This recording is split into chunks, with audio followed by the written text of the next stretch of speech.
Hi, good morning, everyone. Thank you for joining on time. Yeah, if you need the lab login details, I'll share them a couple of times. You'll have to forgive me for you getting multiple copies, but in case any of you need the lab login details, I'll share them now.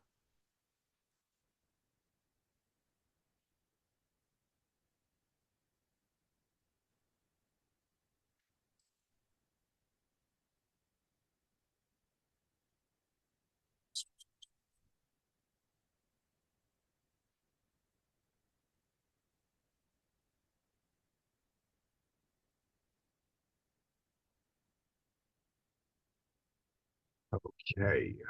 So I think I'll just share with you a file that I created, and it has all of your login details. That way you can save the file and do copy and paste you couldn't do yesterday. Yeah, so there's a copy of the lab access details, the Cortex URL, and others as well. The uninstall password. Yeah, during this lab, you will also need to provide the uninstall password, I think at some stage. So that's also in the text file at the bottom. If you need help anywhere, call me. Otherwise, I'm providing free time until 9:30, as you can see, to complete these labs.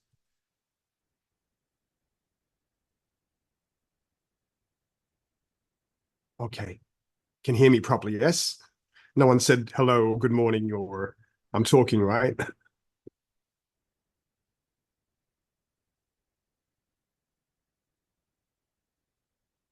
Testing. One, two, three. Can you hear me?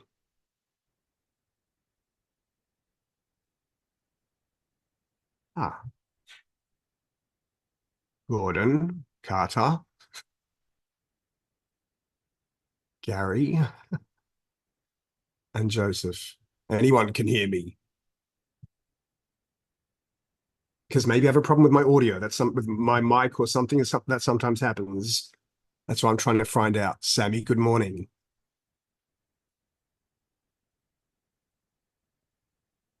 Hmm.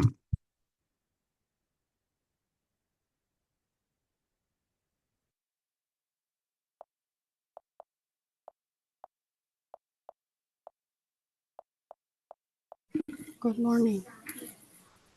Hi, good morning. Thanks for saying hi. Yeah, because I wasn't sure if my audio was working. No one else was saying hello to me. So now I know. Thank you. Yeah, so you can see I'm giving time to do the lab activities 4.1 and 4.2. I will share with you also now, Sammy, the lab login details in a text file to make it easier for you to just copy and paste if you save out the text file. Yeah. All right, thanks. And please don't be shy, anyone, to call for help for anything. I can stop sharing my screen. You can even share your screen and we can talk through whatever the problem is. Yeah. Okay.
Good morning to those who recently joined. Yeah, you can see what the plan is for the morning. We're going to do the lab activities. We talked about creating the agent settings profile and restrictions profile yesterday, how to attach them to a Windows policy rule, and then how to, yeah, look at the testing. So you'll get to do that yourself. Please call if you need help. I'm going to share to everyone in the chat, just in case you haven't received it yet, the lab access details as a text file. So it's easier for you to just copy and paste if you save out the text file. Yeah.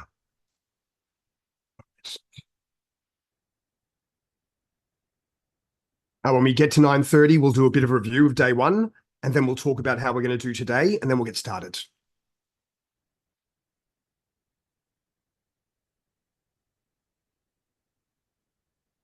Great, thank you.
Hey, good morning, Carter, and good morning to everyone that recently joined. We're doing the lab. If you need the lab login details, let me know. I'll share it through. In fact, Carter, I'll send you directly. I think everyone else has received. So that's going to your personal chat as a text file. That way you can copy and paste all the details out. Great. Yeah. Okay. But yeah, that might make it easier. Also, it has in there the supervisor password you'll need in the labs. Yeah. Okay.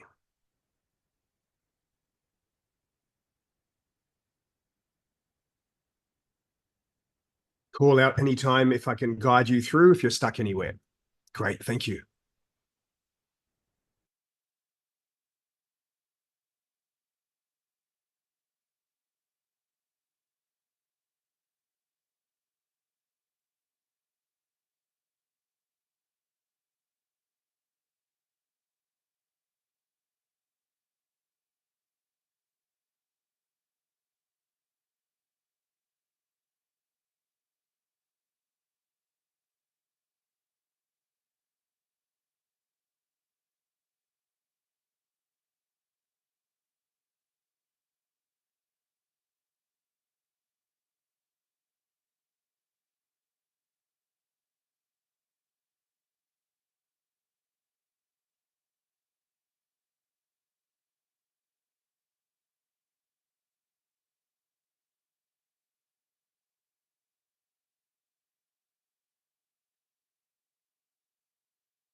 Yes, no problem. Yeah, good morning. A few people have just joined. So I'm sorry if you're receiving the text file again. Yeah. But I'm about to share through the lab access details and your 4-digit code, the Cortex instance URL, the uninstall password, all in the same text file. So you can copy and paste because we can't copy and paste from the chat, from the meeting settings.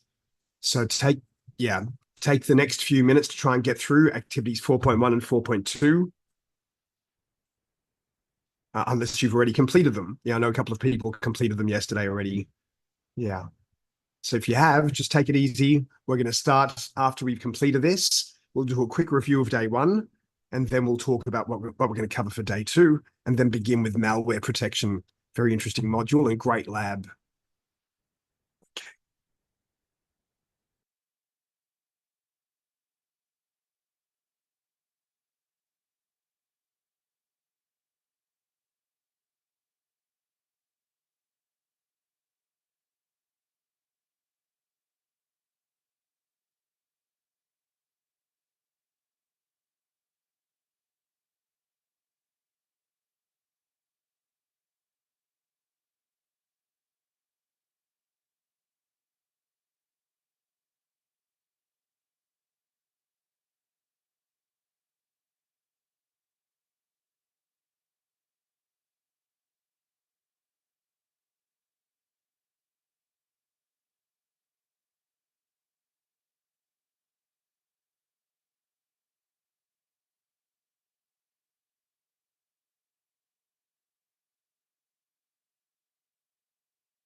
Would anyone like some help with the agent settings profile or restrictions profiles?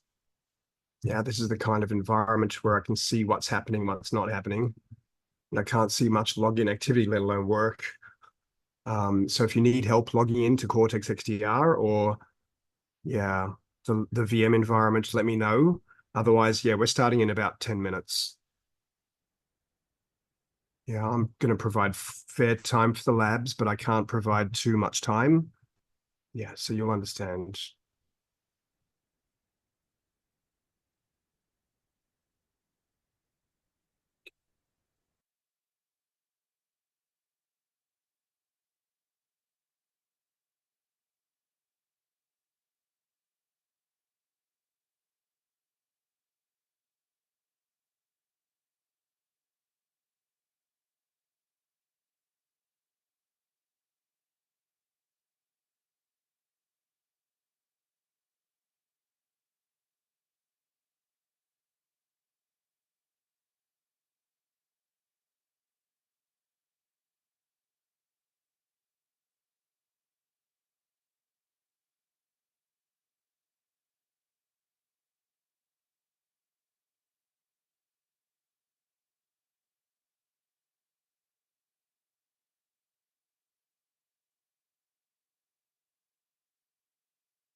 Okay, I can see there's some very good lab progress now. Now that I asked you to get started properly, I told you I'm watching what's happening. I look in the audit logs. I look in the management audit logs. So I can see a lot of great activity now, but people aren't completed the lab. So I'm going to provide more time to complete the lab for another 10 minutes. Yeah, I'll be very fair to you. Yeah, and give you another, yeah, 11 minutes extension. Please do let me know when you're done. Great work. Okay.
Hey, Joseph and Joseph.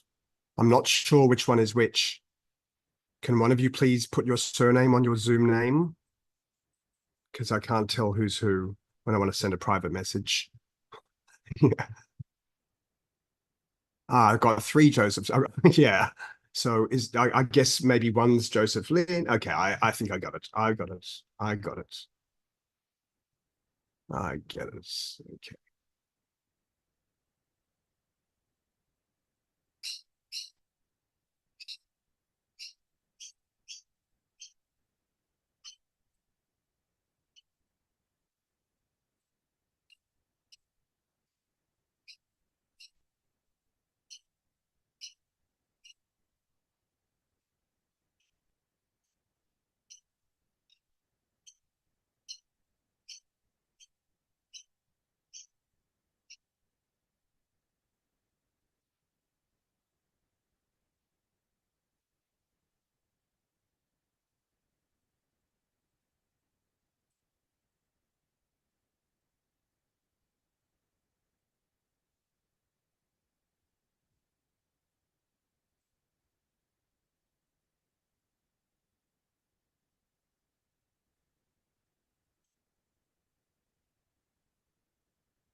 Mhm.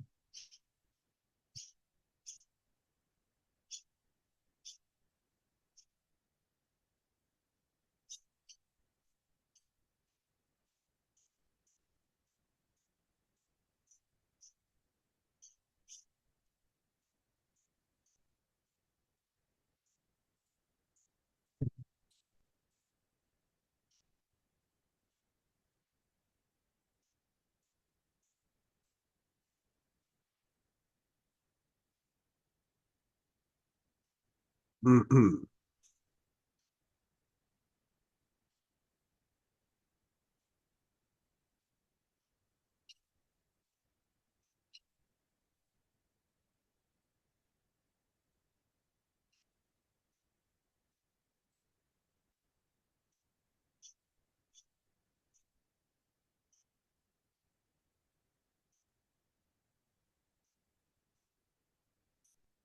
Mhm.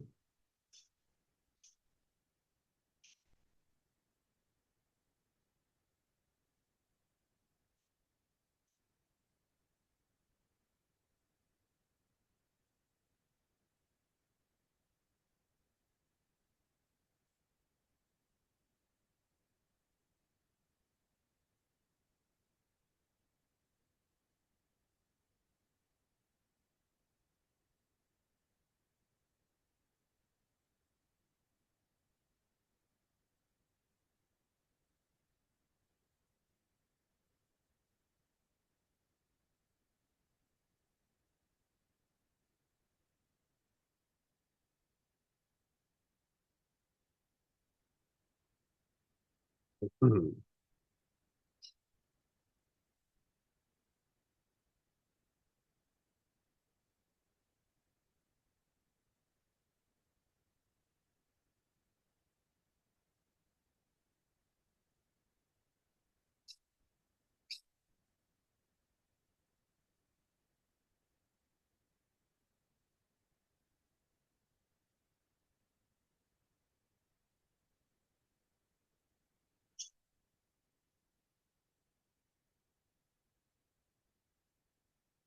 Mhm.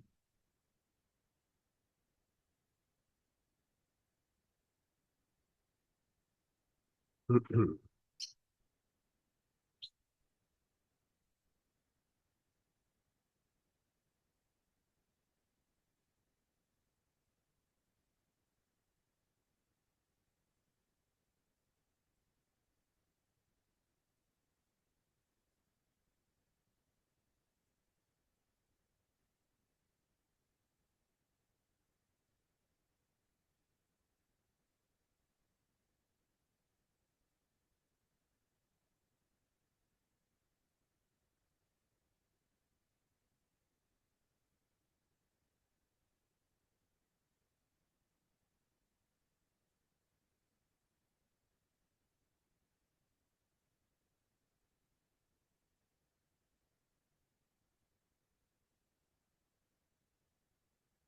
Hmm.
Okay, official good morning on day 2 of Cortex XDR, the EPT course, Employee and Partner Training for EDU 260. Special course for you, Palo Alto Network Partners.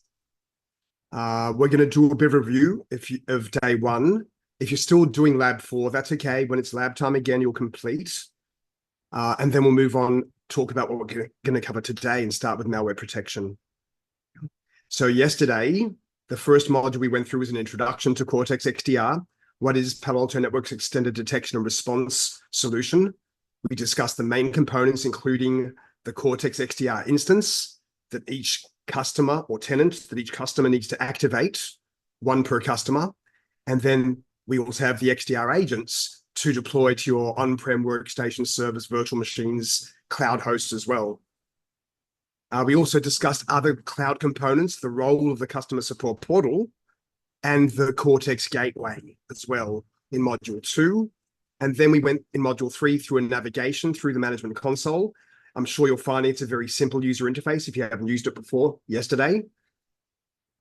So where to find different options through the management console, how to customize views with filters.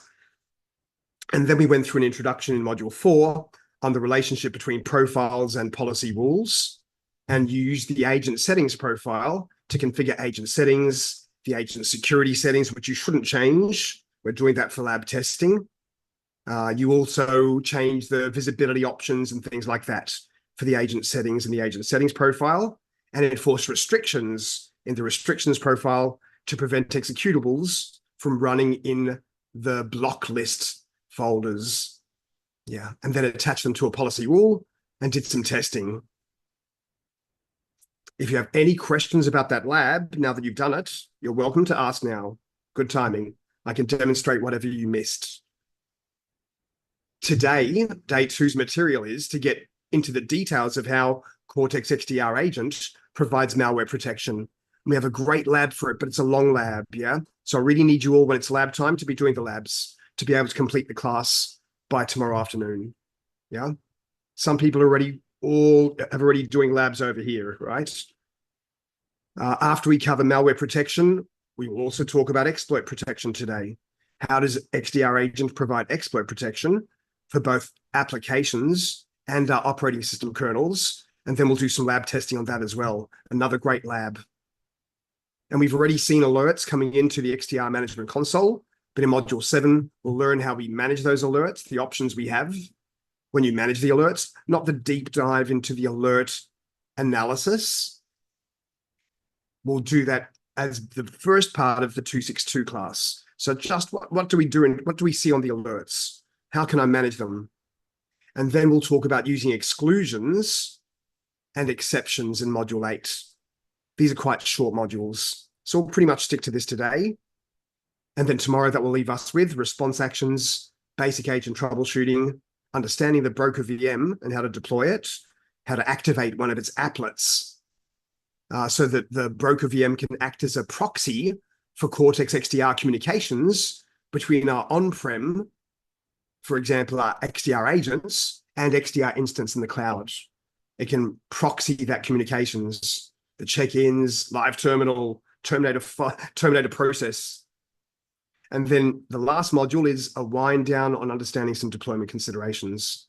Yeah, before I then have you for Thursday and Friday, where we do the advanced analysis and response using the pro license features. So any questions before we move on to module 5?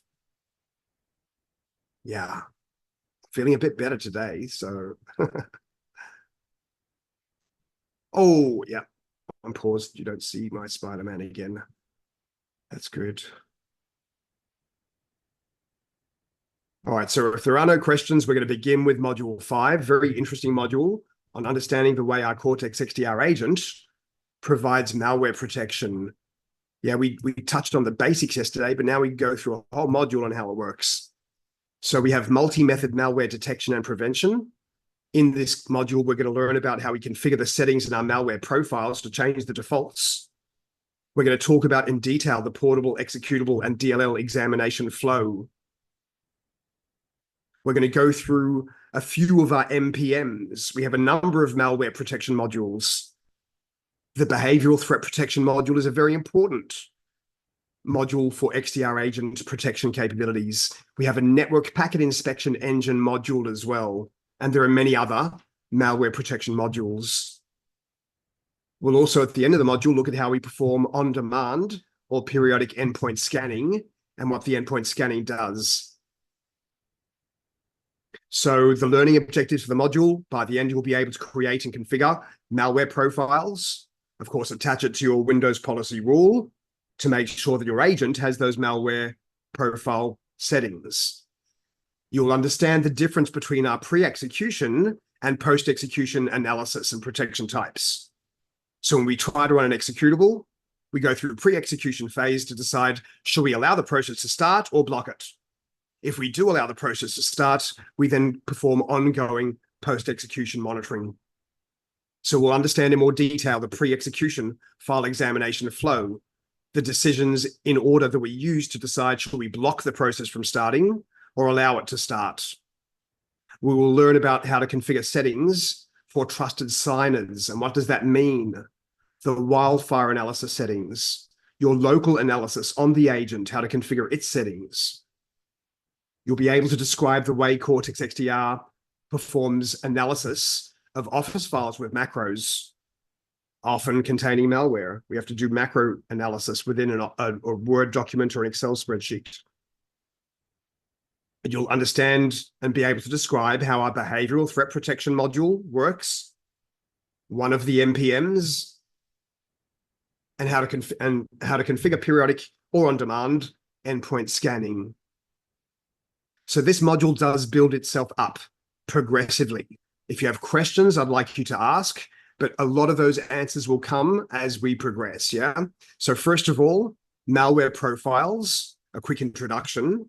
Yeah, you know, we have different profile types, and one of the profile types we provide for all 5 platforms is a malware profile. The settings in them are different. Yeah, Windows uses portable executable files like exes and DLLs. Yeah, whereas Mac OS doesn't, and neither does Android or the others. Yeah, so the sections we have in this malware profile are the sections for Windows.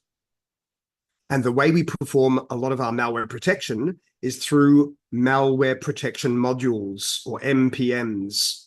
For example, our ransomware protection MPM, malicious child process protection module, password theft protection module, the network packet inspection engine. These are all MPMs, crypto miner protection, financial malware threat protection.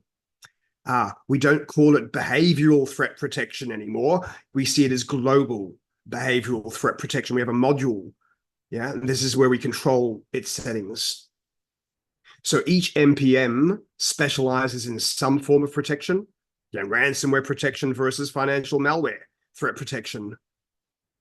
And the configuration of our MPMs is grouped in sections. So let me do a quick demonstration because the terminology is very important. Yes, I do check if you've been doing your work. So under the endpoints area, we have our policy management.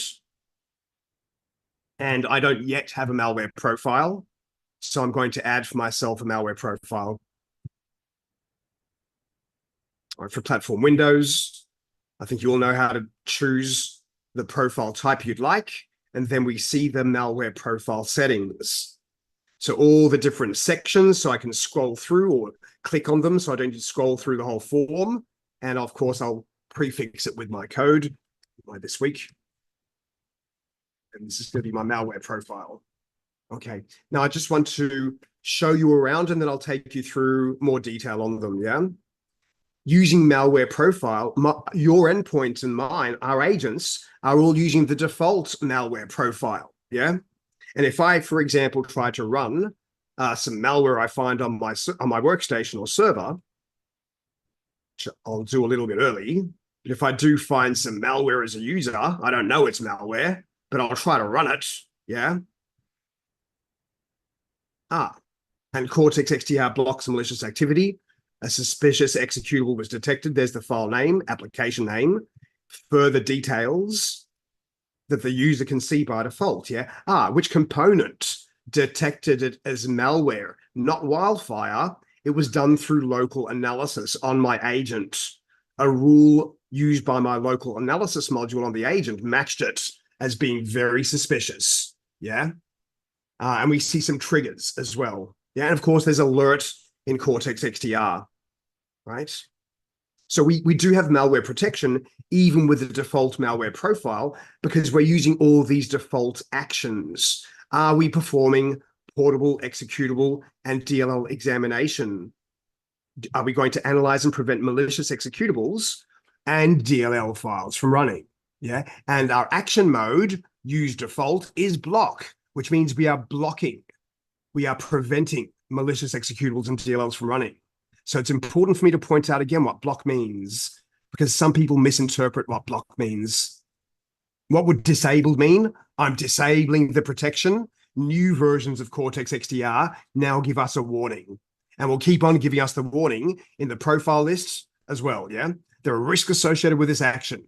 You've disabled our protection for P and DLL examination, yeah? So what we want is really block mode, or to allow the behavior, but send the report, send the alert to Cortex XDR. So for some of your customers, for example, it's not uncommon when testing, when evaluating Cortex XDR, we may want a set of profiles like the malware profile that's not going to take any aggressive response. We just want to see how Cortex XDR agent behaves on this test system, this test workstation, this clone of my server VM, yeah, for example. We'll put into report mode for all the settings, yeah? I'll go down here to my Office files with macro examination. Are we going to analyze and prevent malicious macros embedded in Word and Excel files from running?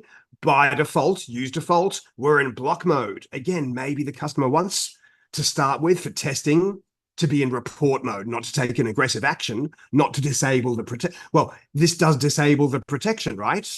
Yeah, but we're at least alerting on it.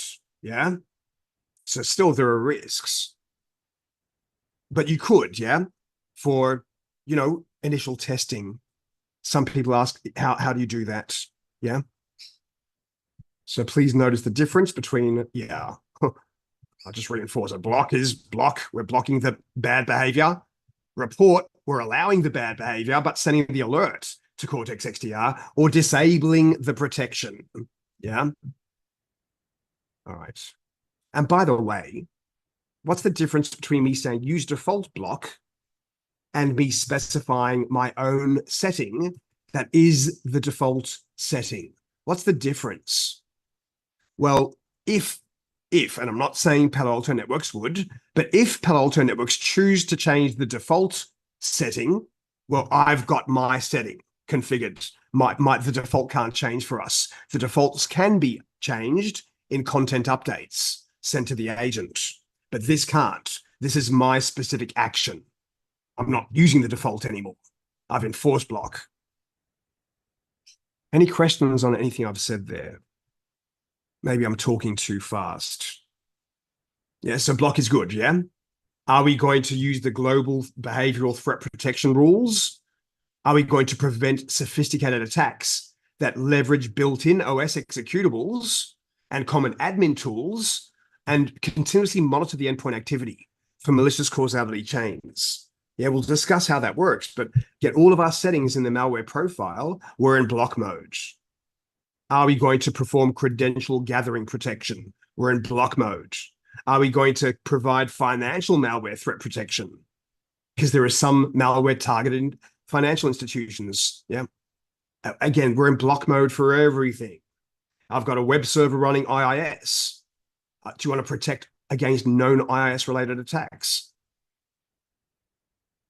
Okay. So the reason why I reinforce that is because action mode is block, yeah, or disable, or report, as you saw as well. And so again, here are the settings in our malware profile. The profile name, of course, we must add. We've already chosen platform Windows type malware, so you can't change that. But it is good practice to add a description. All right, so now I can do this briefly. If the action mode is set to disable, all of the sections within is disabled. I don't have the option. If I'm disabling PE and DLL examination, I can't use Wildfire. Yeah, I can't decide to set it if I'm not providing that protection. So be careful of that too. Okay. All right, so here is our, you can see this is what the old malware profile looked like.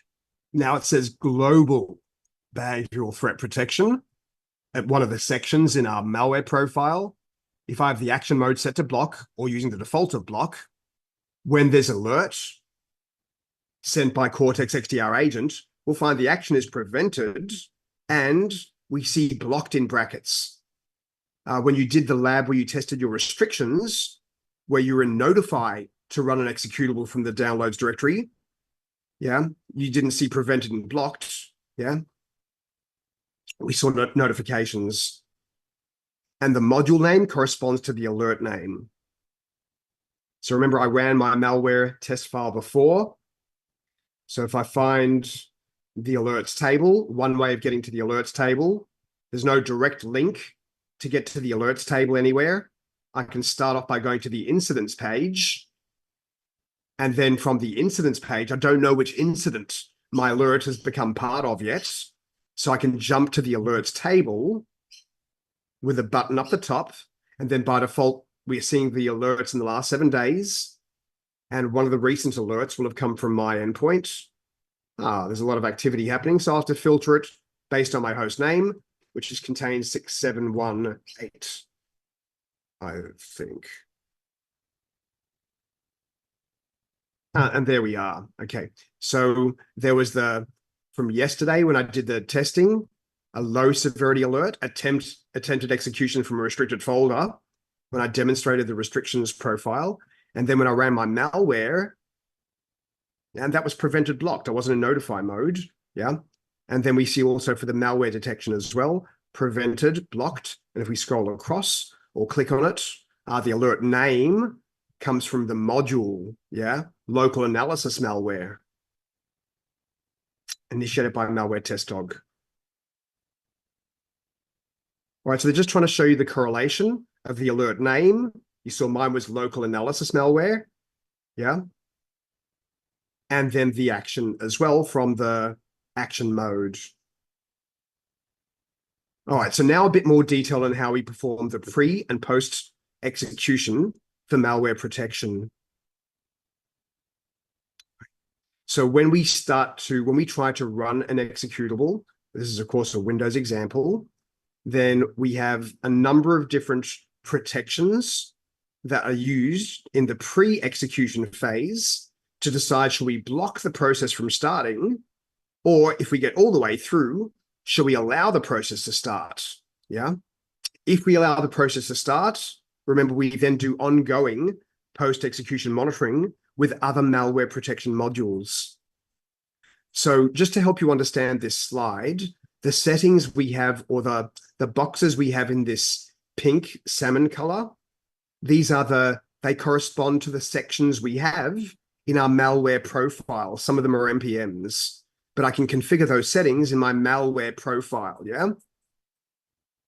So the first thing that happens is when we try to run an executable, the malware child process detection will detect, does it try to start other child processes? like PowerShell, the registry editor, anything else. And if it does, we'll block it and the parent process from starting. Yeah, so anytime we link down here, we block, we're basically making a malware determination and not letting the process start. If there was no malicious child process detection, we will then check to see, is the executable running from an allowed location? So this setting here is configured in our restrictions profile. Yeah, you've all done that, or hopefully you've done that, yeah? How to configure the restrictions profile to block if the executable is running from the downloads directory, for example, yeah? In which case we've made it's potentially malware determination, and so we block it from running. If the executable is allowed or trying to run from an allowed location, and again, we'll get into this in more detail soon, we will then use my local wildfire cache. I have a local wildfire cache on the agent, a hash verdict cache. Yeah, we generate the SHA-256, we look in the cache to determine, is it benign or is it malware? If we already know it's malware, we'll block the process from starting. Yeah. If it's benign, we're going to still perform local analysis and then most likely allow the process to start. However, if the file is not in my wildfire cache, then I need to send a query to Wildfire in the cloud. And this is now Wildfire in the cloud. And it provides us with verdicts for known malware, as well as the ability to upload unknown files for sampling for determination. So first of all, I'll query Wildfire. Wildfire here is the SHA-256. Have you seen it before? Is it benign or is it malware? And if Wildfire comes back and says malware, I'll update my cache and block it. Yeah, this is very fast. If Wildfire comes back and says, it's benign, I continue to pass it for local analysis and let the process start. Yeah. This could be day zero malware I've received on my USB or in my email. Yeah.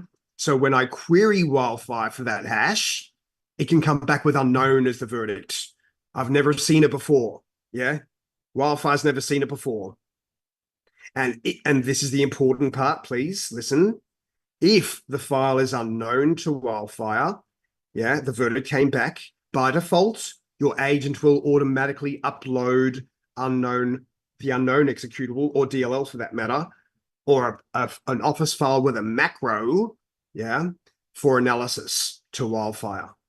We'll talk about Office files and macros later. Now, I mentioned yesterday, if we upload the unknown file to Wildfire for analysis, I think you've all seen the Wildfire analysis report.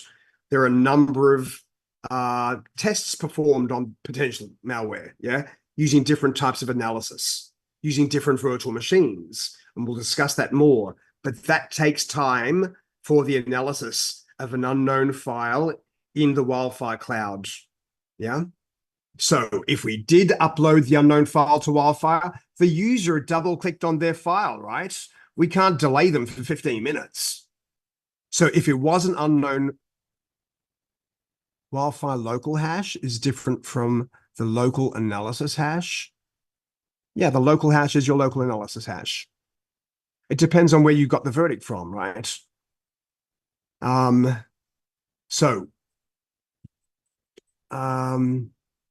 Sorry, I lost my train of thought. All right, so if we've uploaded the file to Wildfire for analysis, then we still pass it for local analysis. We'll talk about how local analysis works, but if local analysis rules and models don't match it as potential malware, we would let the process start. We would let the process start, yeah? It's possible this is a malware process. It's possible that Wildfire will send us a verdict after, in a few minutes, that it's a malware verdict. A retrospective verdict can come back from Wildfire. So the agent can then take action. But if we allow a process to start, we then perform ongoing post-execution monitoring. Yeah. So again, we'll build up on these concepts as we progress through the slides. But please do ask questions. Thank you. So Jackson's question, Kent, I'm sorry. The Wildfire local hash, is it different from local analysis hash? It's the same hash. It's just a SHA-256.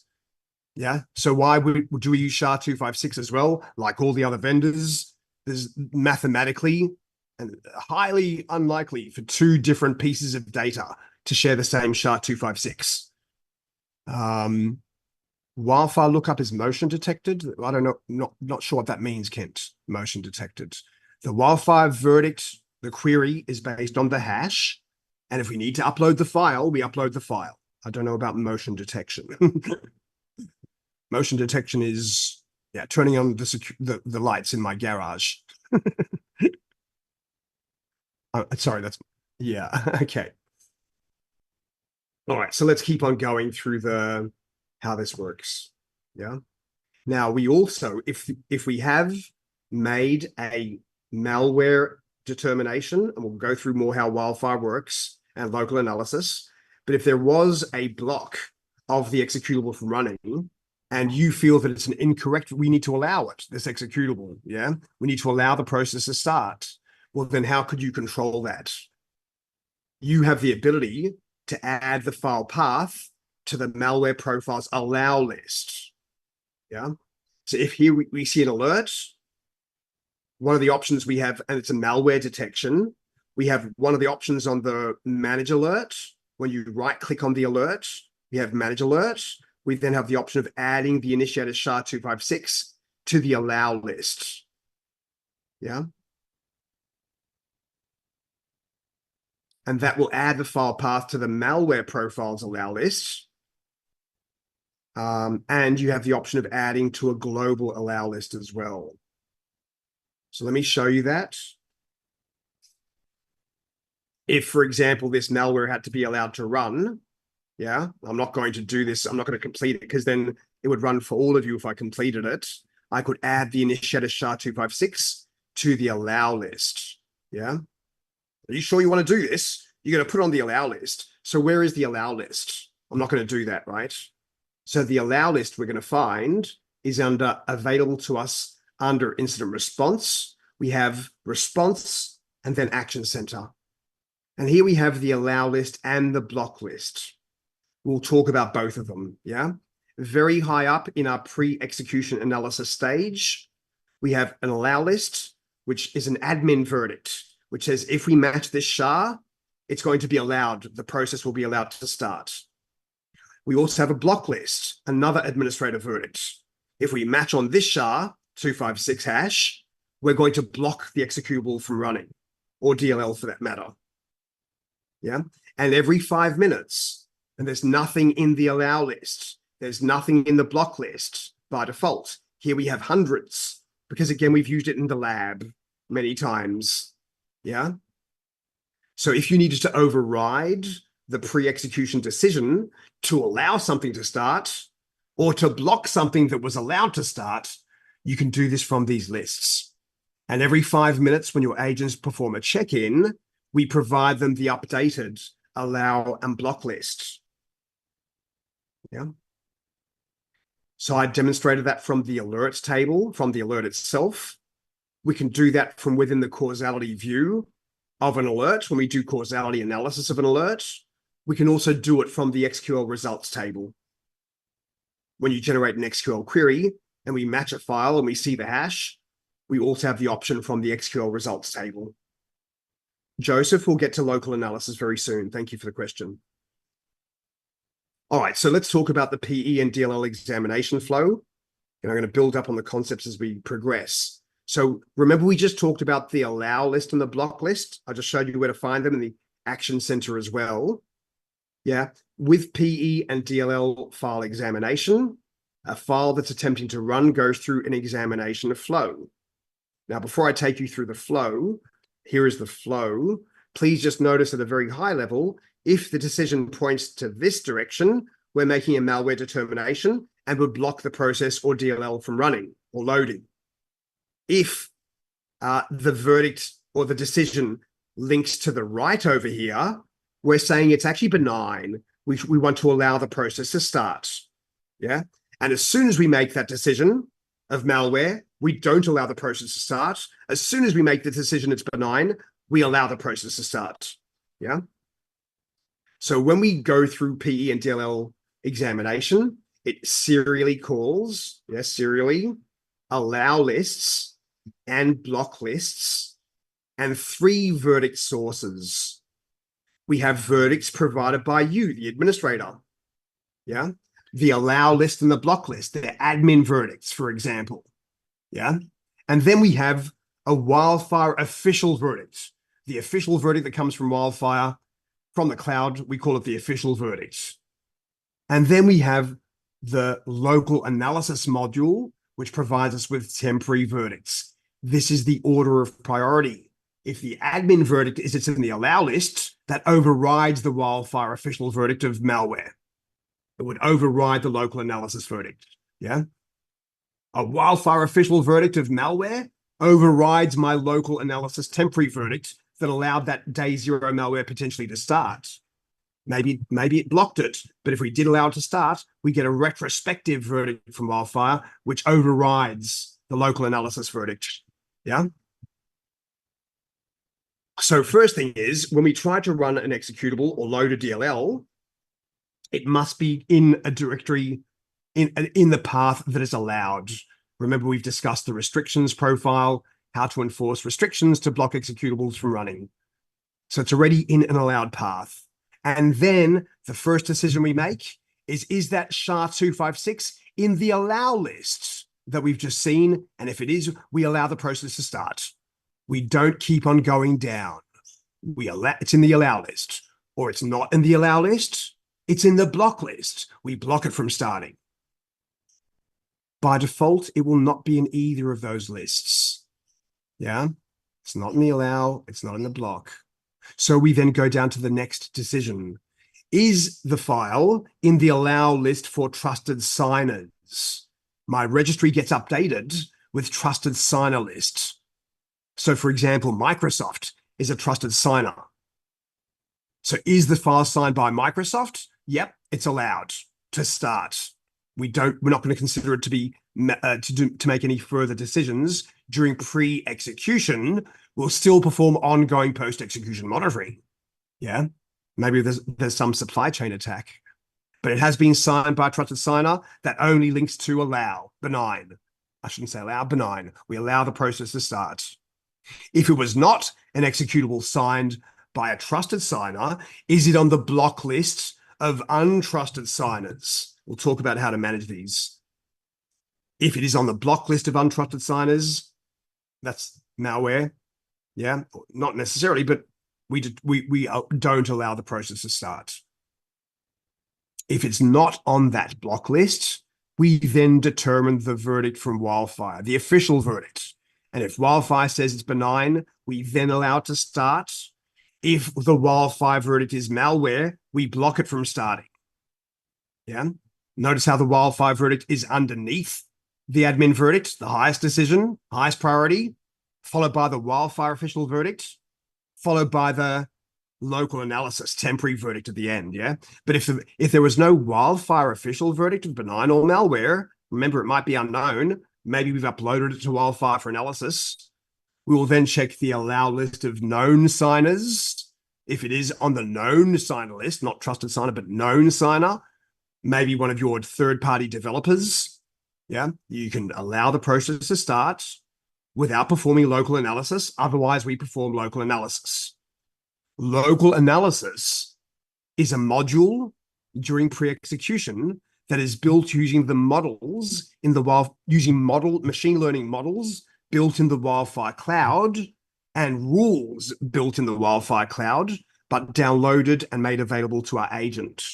Yeah, we'll talk more about local analysis, but hopefully that helps you understand. Yeah, you put something in the allow list, it's going to allow it to start straight away from here. And then we still do post-execution monitoring. Yeah, it's in the block list, we block it.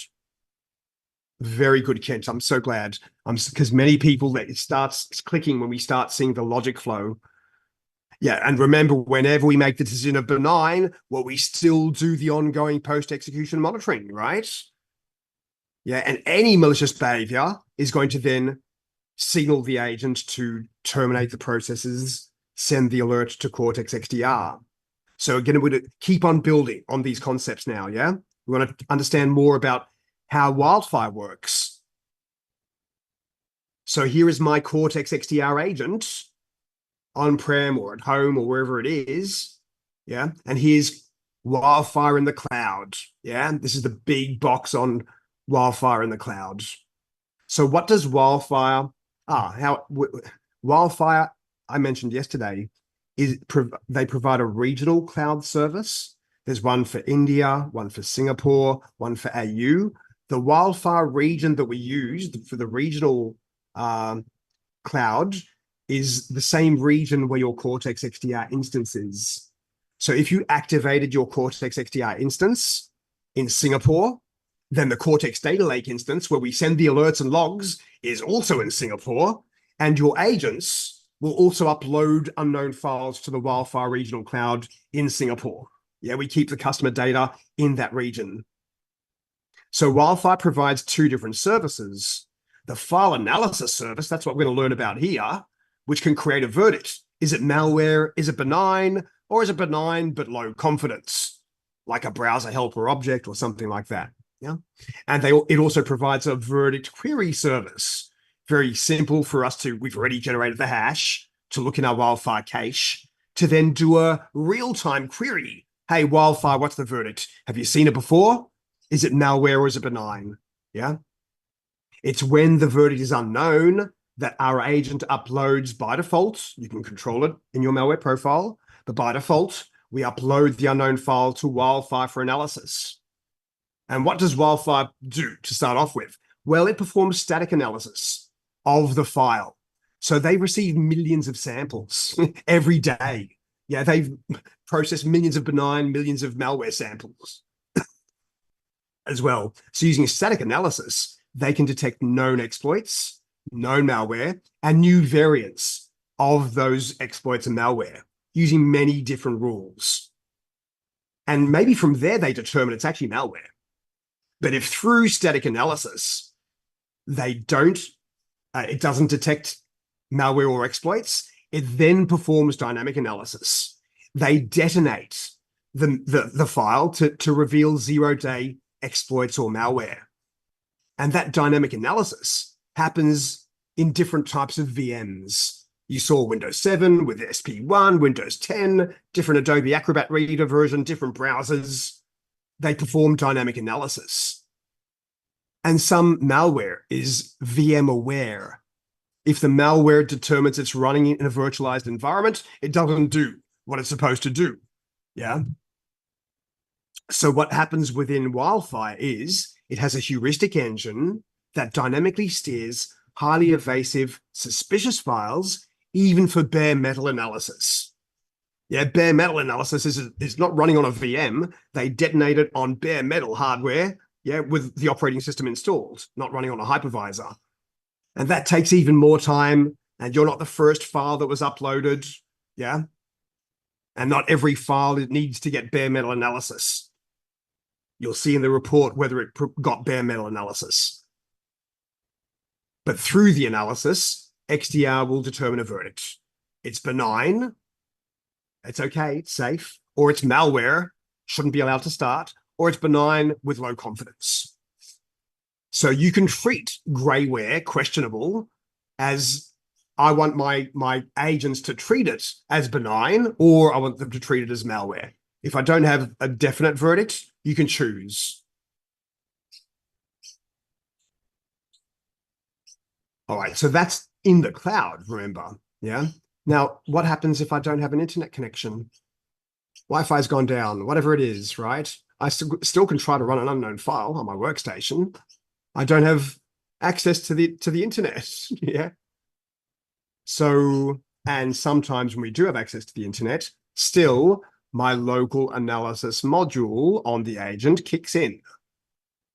So local analysis, what are we going to talk about here? So when we try to run an executable and go through PE and DLL load, yeah, process, what if we're disconnected from the internet? Or if we are connected, but we've had to upload the file because there was an unknown verdict. So we've uploaded the file and can't really wait, yeah, for the verdict, for the in terms of the user, right? So we still perform local analysis on the agent. It's for disconnected endpoints or for unknown verdicts. The local analysis module is built by machine learning in the Wildfire cloud based on supervised machine learning techniques. Again, Wildfire stores models of malware and benign samples. They've examined millions of samples and do every day. And so we get to benefit another customer through their firewall. Yeah. As files traverse our Palo Alto Networks next-gen firewalls, we might have Wildfire analysis enabled. Yeah. So that if the file has an unknown verdict, the firewall uploads it to Wildfire for analysis. So, of course, Wildfire is very important for Palo Alto Networks and their customers, because another customer might have uploaded that day zero malware, and Wildfire determines it's malware, and then we query for the hash, and they send us the malware verdict. Yeah, we have instant protection based on another customer. Instant, yeah. So we're comparing with local analysis on the agent.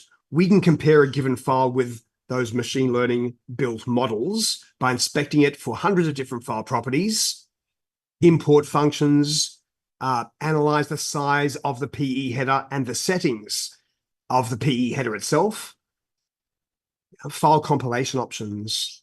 Every file has a header, yeah? So for example, you can't just rename a doc as XLS and something doesn't know it's really a doc file, yeah, just based on the extension. My setting is to enable upload file to Wildfire. If the network is temporarily interrupted, the file can't be uploaded.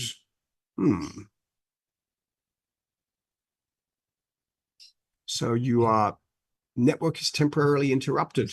If you are disconnected, no, you would perform local analysis. And there, I don't think you would do a retrospective. I think you need to start the process again. That's a good question, Kent. So Kent, you can all see Kent's question. What if the network connection was temporarily interrupted? I started to run this executable, so I'm disconnected. I then do local analysis, which allows it to start maybe. In that case, the process is started. We're just doing post-execution monitoring. If you then try to restart the process and you have a network connection, then we'll do the Wildfire lookup. Yeah. Either way, you'll have a temporary verdict in cache, and the next time you'll have to get the official Wildfire verdict, which will override your local analysis temporary verdict. Yeah. So what local analysis does is it calculates the likelihood of whether the file is malware, and again creates a temporary verdict until Wildfire provides the official verdict. Yeah. That's in the case where it was unknown. All right, so talking more about the Wildfire cache on the agent. Yeah, you have a long lab, they'll get you to look at it as well. I won't demonstrate everything, it'll take too much time. So when we try to run an executable or DLL tries to load, we first of all generate the SHA-256 hash. Yeah. So that's a very simple process, of course. And then we check our local cache, the hash verdict cache, we call it, because it's a list of hashes, the verdict, and the verdict source. Yeah, the hash will be the same, whether it's the verdict source is local analysis, or whether the verdict source was Wildfire. Yeah, the hash is the hash. It shouldn't change for the file. It won't change for the same file. Yeah. So we have a local cache, and this local cache is written to disk. It's a locally persistent cache, so that all the files I've already accessed, if I've already accessed these files and I try to run them again, I already know the verdict in cache is benign, so I allow it, or I know the verdict in cache is malware, so I block it. We do not auto-quarantine, but I'll show you how we configure automatic quarantining. Yeah, but the idea is for all the files I've already accessed, I'll keep them in my cache, which is again written to disk, so I don't need to query Wildfire for the files I've already accessed. It's when the entry is not found in cache, that's when we need to start querying Wildfire to get a verdict. Yeah. And if Wildfire in the cloud, the verdict is unknown, we perform local analysis on the endpoint, and we upload the file for deeper analysis in Wildfire.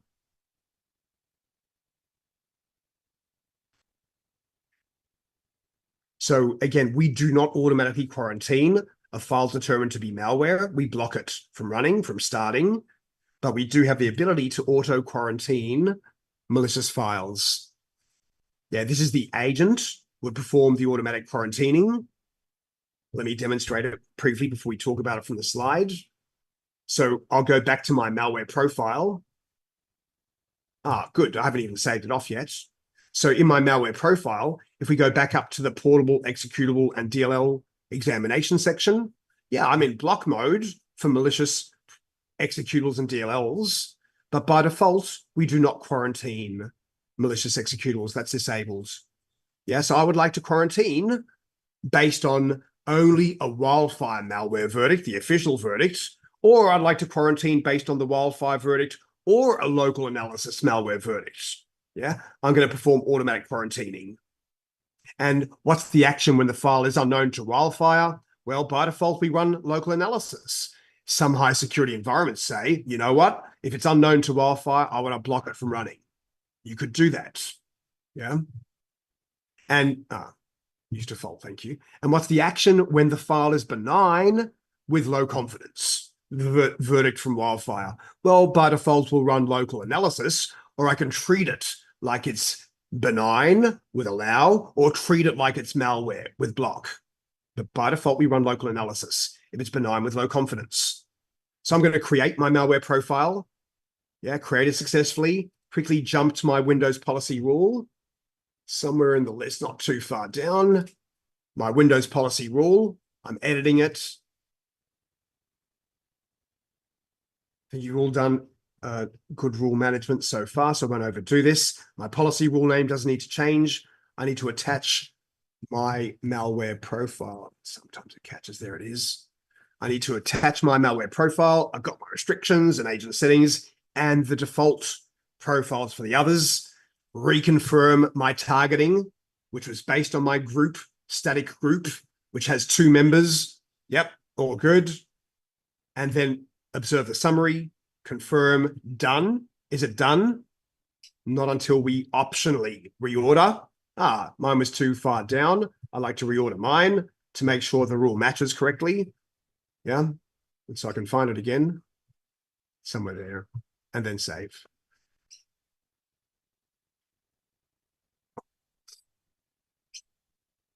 All right, so while that's happening, I'll show you what happens when we quarantine a file on the agent, but automatic quarantining, if wildfire later updates the verdict benign, well, then we don't automatically restore the file. It's up to you as the administrator from the management console to unquarantine the file. Yeah. So one of the reasons why they got you to disable the file system protection for the agent is so we could dig around a little bit on the agent. I can't see my hidden program data directory, so I'm going to change my view options. No, it's not properties. Where's my view settings? View. Yeah. So I want to see hidden items, so I can see my program data directory, which is hidden. And under program data, we have Cyvera and then quarantine v2, an empty folder. And because I disabled my file protection, I can open it. Yeah. Normal user can't, even as administrator. Yeah. One of the reasons why you shouldn't disable the agent security settings. Yeah. So there's nothing in my quarantine folder at the moment. I want to make sure my agent does a check-in. Have I gone to, tell me this is the right machine. Tell me this is the right machine. I haven't confused myself again.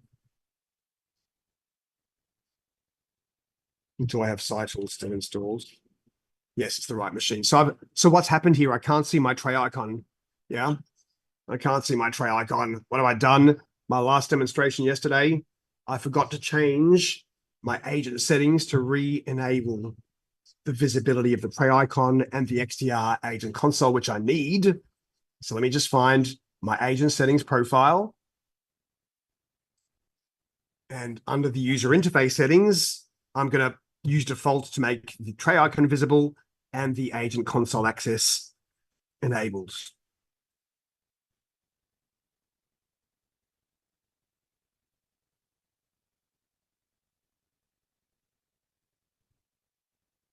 Oh.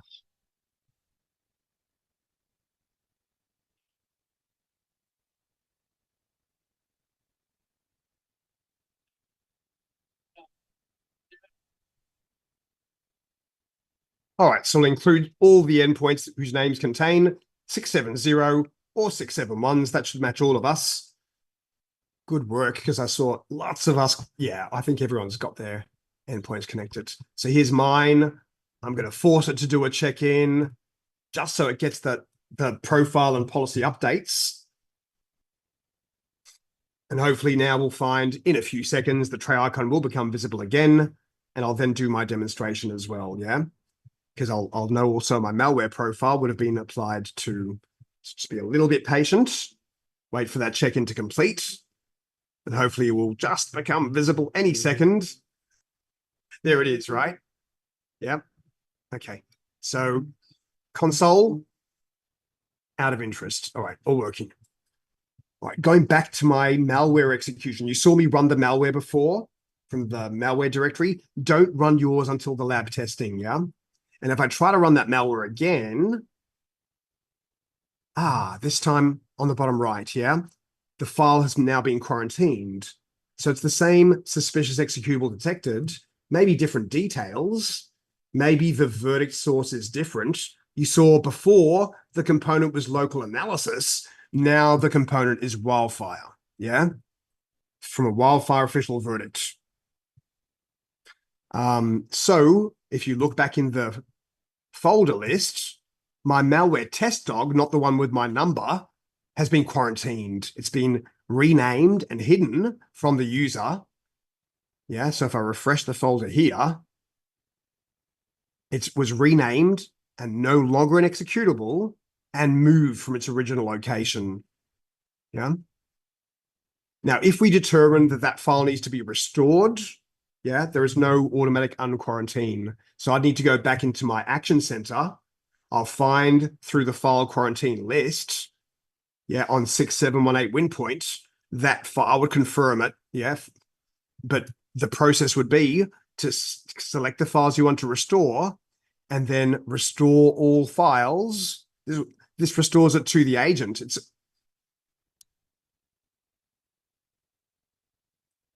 was always sitting there on the agent, right? So restore all files by SHA-256, but please be careful because the default setting is to add this hash to the allow list. Do I want to tell all of my agents? It's very high up in pre-execution that if they match this hash, they should allow it to start? No, I just want to restore it. Yeah, not trying to allow it. Not to try and put it in everyone's allow list. The allow list is the allow list for all the agents, all platforms. Yeah. So I'm just trying to restore it. If I say yes, quickly return to the endpoint, you can see the restoration of the file, and there it is back again. All right, so there is no automatic restore operation. I showed you how to restore from the management console.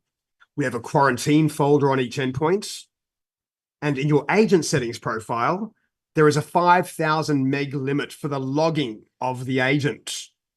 And we can't quarantine if your logging quota has already been reached. If you've already got 5,000 megs worth of logs and quarantine files, which isn't likely, it's a huge amount of storage, yeah, then we can't do it. Executables are typically much smaller, yeah, than they're not going to take gigabytes, they'll be in megabytes. We also have for Mac DMG file protection. More and more malware targeted against Macs these days. Okay, so to continue understanding more about our pre-execution flow, yeah, we talked about first decision is make sure it's running from an allowed location, and then we have the allow list and the block list, admin verdicts, yeah. But if the file is not on the allow list or the block list, we then have the allow list of trusted signers and a block list of untrusted signers and an allow list of known signers. So what does this mean? Yeah. So Cortex XDR has signer lists. These are predefined lists that are updated in the content updates that are sent to the agent. If a file is if the signer of the file matches, we stop further checks. Yeah. In this case, we allow it to start. In this case, we allow it to start. In this case, we block it from starting. So the allow list signers, trusted, Yeah. Microsoft, I mentioned as an example of a trusted signer for Windows. And you can add your own custom trusted signers in your malware profile. So if your company or if your partner, your customer, they have used a third party for application development, you can add them as custom trusted signers in the malware profile. Yeah. The known signers down here are predefined, updated by content updates. You cannot add a custom known signer. You can't add it to this one. And also the block list of untrusted signers is again predefined, updated by the content updates. You also cannot add a custom untrusted signer, but you could create an exception to allow a file to run that was signed by someone that's determined to be untrusted signer. You could create an exception. We'll look at exceptions afterwards. And how to configure some of those settings too.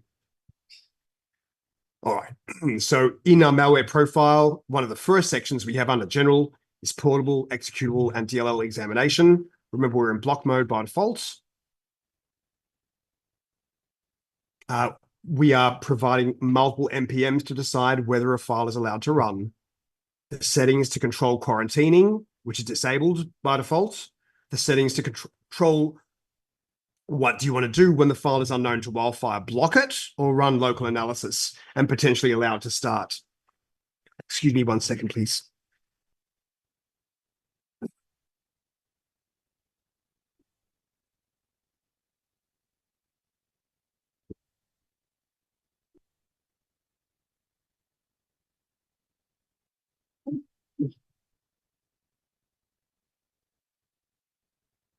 Oh, I'm so sorry. I thought I was muted.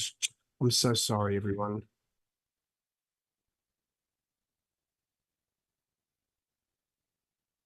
Okay, you're being, yeah, being very generous of me. You know, I'm home with a cold. Okay, so we've looked at those settings already. I won't stall. We have also in the settings configurations of Cortex XDR agent configurations. Would you like to enable wildfire analysis scoring for files with benign verdicts? And this is enabled by default. Yeah, for all platforms it relates to. So we can also perform scoring for benign verdicts. And that also relates to the setting in our malware profile. What's the action when the file is benign, but benign with low confidence? It's not exactly benign. It's not exactly malware. It's more benign than malware. Could be like a browser helper object, something more intrusive to the user. Yeah. We can choose what to do. Yeah. The default is run local analysis. Now, again, you could choose to block or allow. Yeah. Do you want to upload unknown files to Wildfire? In some environments, they don't want to. That's the default setting. We're enabled. And do you want to treat grayware as malware? Disabled by default. Again, you could enable if you want to. We also have a path allow listing, and here's our trusted signer allow listing. So if you want to add your own trusted signers, that's how to do it. Yeah, the third party that does our application development for my healthcare customer, whoever it is. All right, we'll do a little bit more and I'll give you a break, yeah? Because I know it's getting towards that morning tea or coffee break. Yeah, but we'll talk about the behavioral threat protection module first. And that'll take us about halfway through, yeah? So behavioral threat protection. Our BTP module on the agent. It's one of the most sophisticated protections on the agent. It's designed to prevent very complex attacks that leverage built-in operating system executables. Yeah, no, think PowerShell, think the registry editor, you know, built-in operating system executables and common admin tools. What it does is it continuously monitors process activities on your resources. And we're monitoring and collecting enhanced endpoint data. Let me try and take you through from the diagram. Here's my agent. Yeah, at the bottom of the diagram, here's Cortex XDR in the cloud. My agent receives content updates, even though I'm still running Cortex XDR agent version 8.2, whatever it is, I still receive dynamic content updates for the agent if that agent version is still supported, not yet end of life. Yeah. So here on the agent itself, we perform EED monitoring. The agent performs enhanced endpoint data monitoring. We're monitoring file operations, network connections, registry events, process starts and process stops. We're monitoring the operating system kernel for those activities. Yeah. And we have a module on the agent called the Behavioral Threat Protection Module, which uses rules which are provided in content updates. So Palo Alto Networks can update the capabilities of the Behavioral Threat Protection Module by providing us with a dynamic rule update. Yeah, it's a bit like if you have a Tesla, I don't. Yeah, but people tell me, in the morning my car was upgraded. So the vendor can send dynamic rule updates to make it even better. Yeah, dynamically. And if we have Pro, you'll learn the importance of the Pro license. Yeah, we're doing much more extensive EED monitoring on the agent, and we will upload every 5 minutes. Again, those activities, a log of that activity to Cortex XDR. And basically any matching process activities that match our rules, we can terminate the process. Yeah, dump the process memory and send the alert to XDR. So here's an example of an attack type that would be detected by our behavioral threat protection module, and there are many others. Let's say, for example, it is suitable for attacks that involve multiple processes. Yeah, parent process trying to start child processes that then try to do what they need to do. So, for example, a malicious script execution that misuses legitimate operations for attacks. So I find a script, a VBS script, I try to run the script, and when I run the script, we have process A, an actor, which then performs an operation on a file. The resource in this case is a file. The operation it performs is it creates a file in the Windows System 32 directory. That's not normal behavior. And then process A then performs a process activity by creating a child process, process B. And then process B then utilizes the registry. Our resource in this case is the registry, and it sets a registry key, changes values, deletes, adds, makes registry changes. And then process B starts another process. It's starting PowerShell, process C, and then process C opens up a connection to this IP address and port, and we then have a command and control session. Yeah. So we're looking at combinations of behaviors that shouldn't happen. Why should this file be created in the Windows System 32? Why should this process start another child process that happens to be our registry editor and then trying to change the registry key? Yeah. And then why should we allow that process to also start another child process? We're matching on a combination of behaviors that we can terminate. So Palo again provide us with BTP rules. A BTP rule consists of a name and an action, block, for example.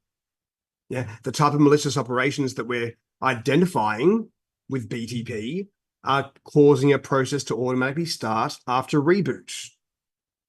Show you some examples later. Calling a command prompt or a shell on Linux, connecting to an encrypted port, creating another executable or creating another script file, changing file system attributes, creating hidden files, disabling UAC, installing drivers. A driver is unique in that it interfaces directly with the kernel. Often a driver has the vulnerability within it. Yeah. Using IE, a browser, to connect to the internet. So the BTP rules, they try to identify a subset of those malicious operations, and it doesn't matter what the order is. Yeah. Often you can even change the order and the BTP module will still detect the behavior shouldn't be allowed. A quick demonstration of that. We provide you with a VBS script. I won't show you the content for now, but if I do try to run it, I think it came from, things are running, right? There were things happening in the background. And then, I see actually two different prevention alerts. Two different prevention alerts. Notice they both were generated by the behavioral threat protection module. A behavioral threat was detected.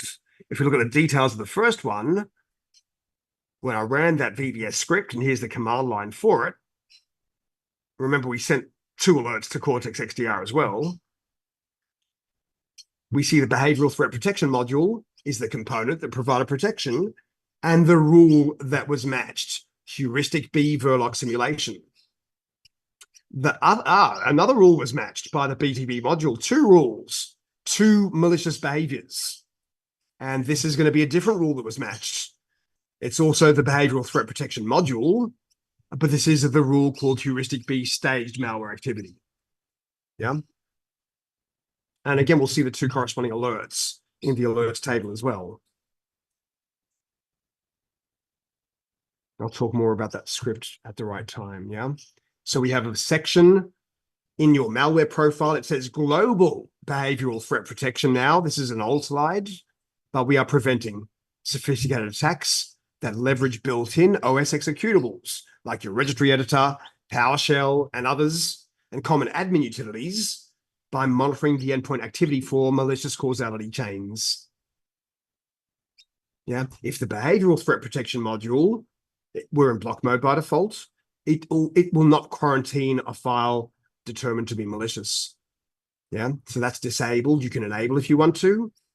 And the action mode for vulnerable driver protection is block mode.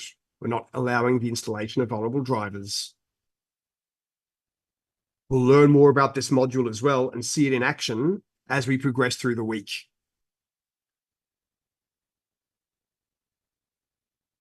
All right, let's take a break there. Yeah. When we come back from break, we'll go through the last part of this module, talk about 2 other.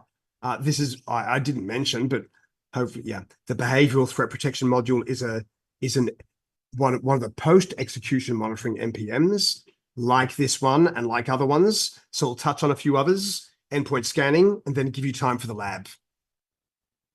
So I'll see you back in 15 minutes to continue this one.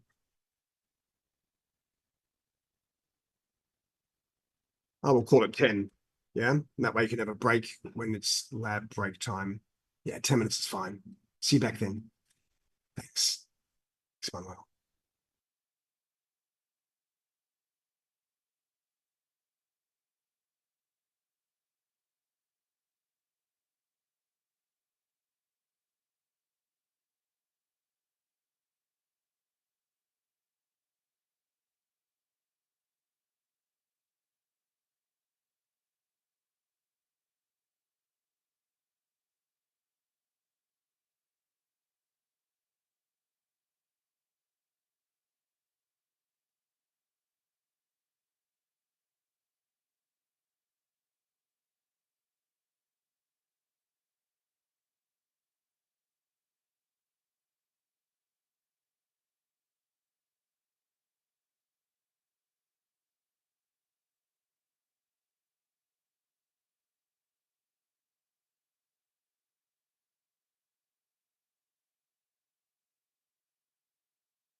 Okay, everyone, let's complete the module and give you time for the lab.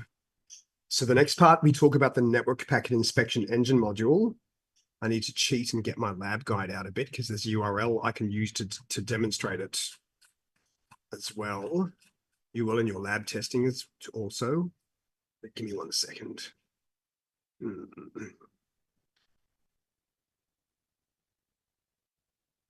have done that quickly.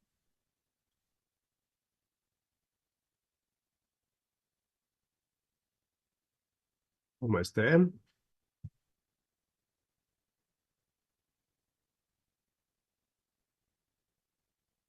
Sorry, excuse me for 1 second.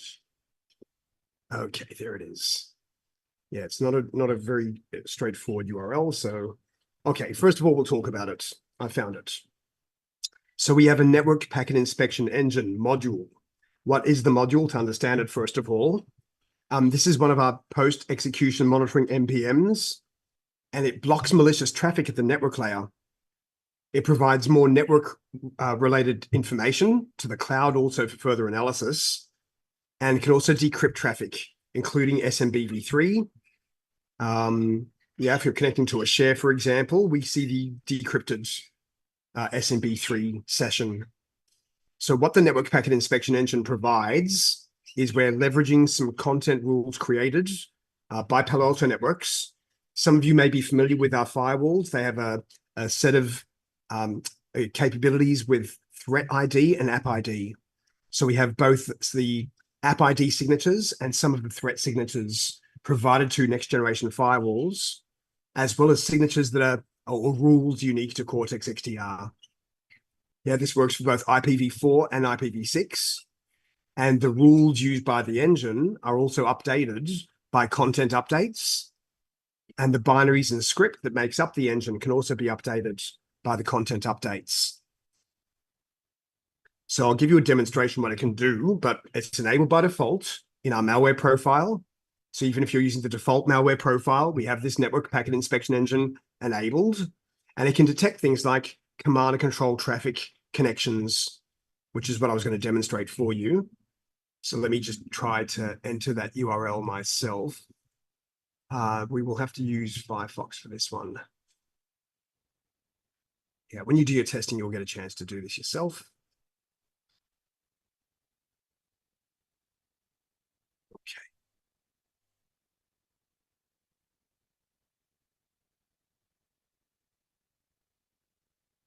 Oops. Don't know what I just pasted there, but I'll try it again. I'll try it manually. HTTP:// Don't you do this in your real browser, please. Yeah, command and control connection. Pastebin.com. That's the easy part. /raw. And this is where it gets a bit tricky.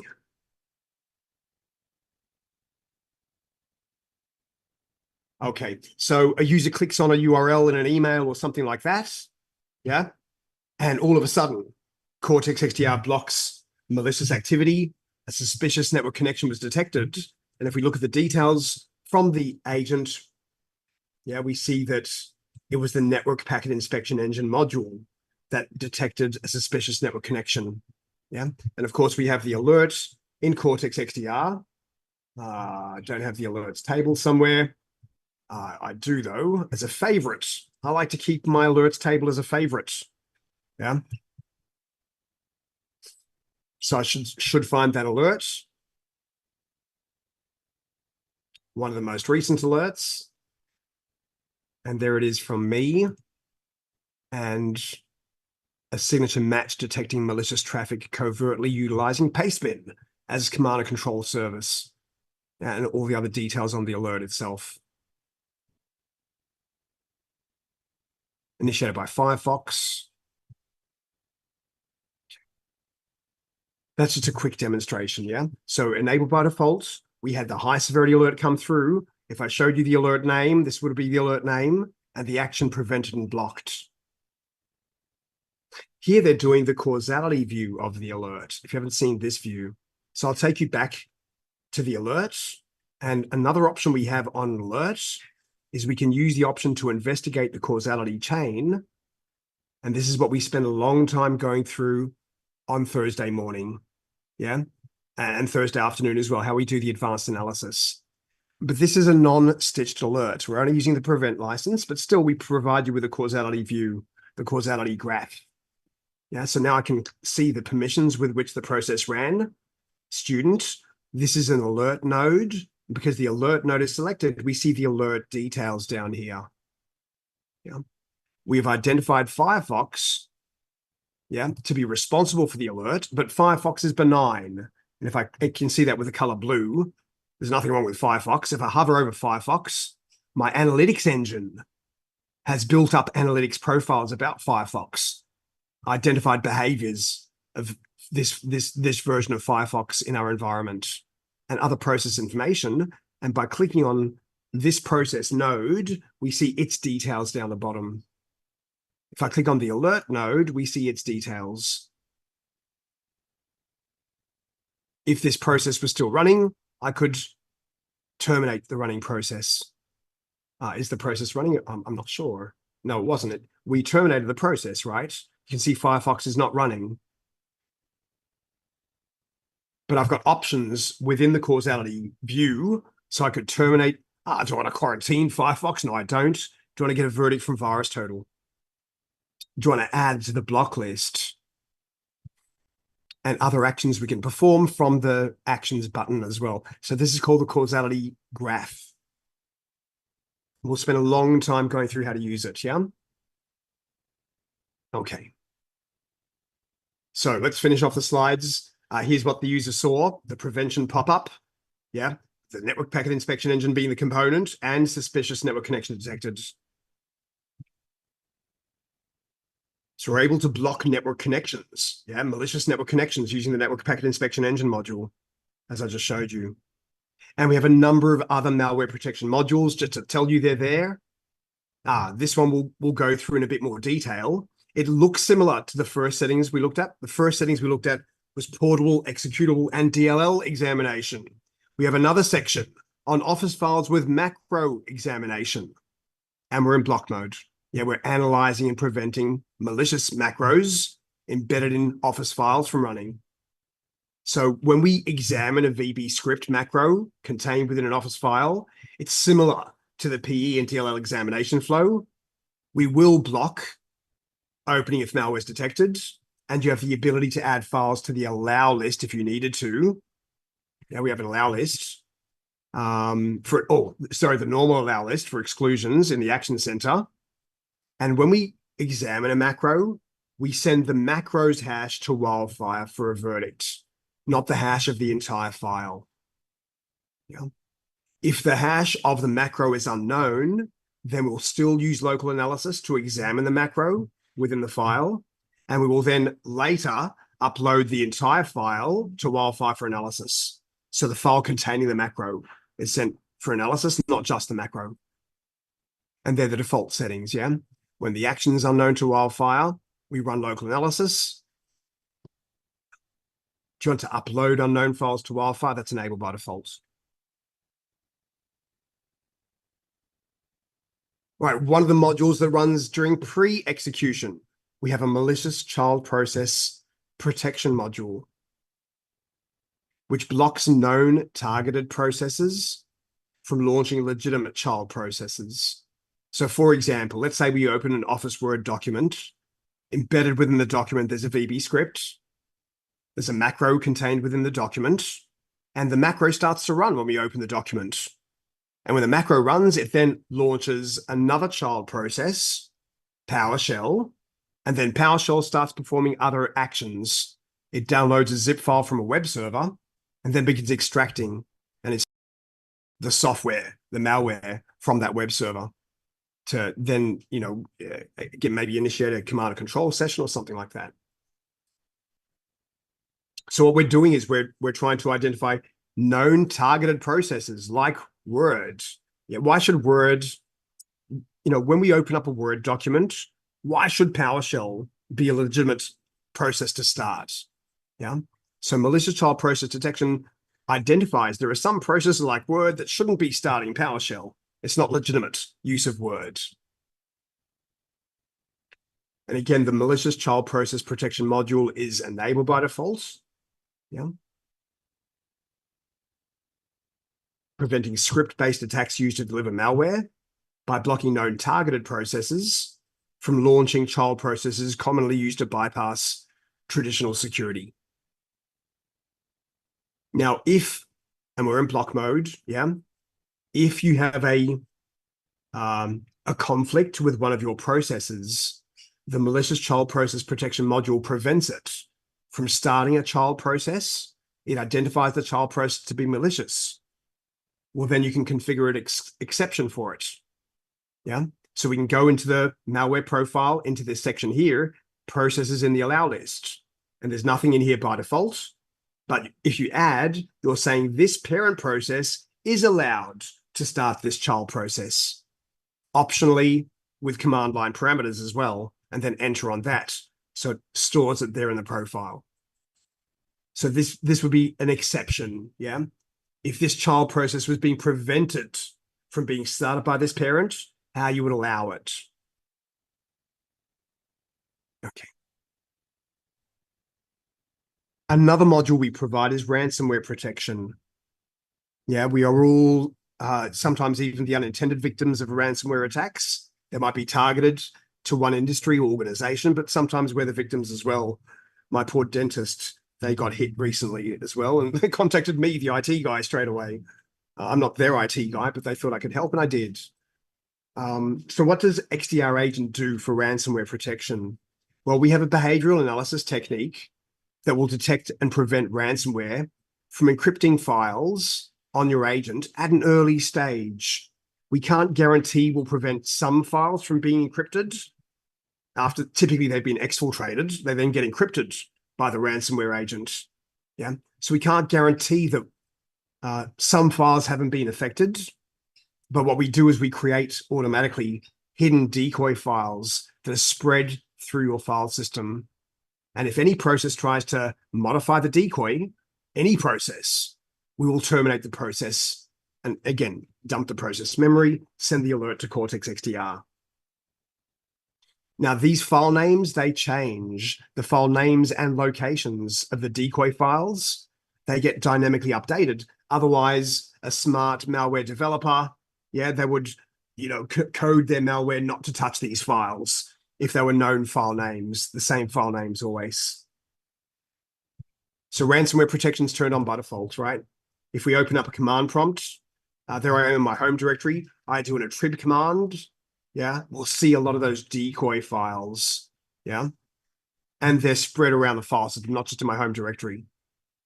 If I were to disable in my malware profile, ransomware protection disable, yeah, then you'd see them disappear next time I do a check-in.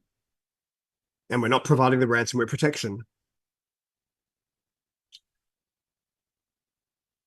And we have other NPMs as well. Password theft protection.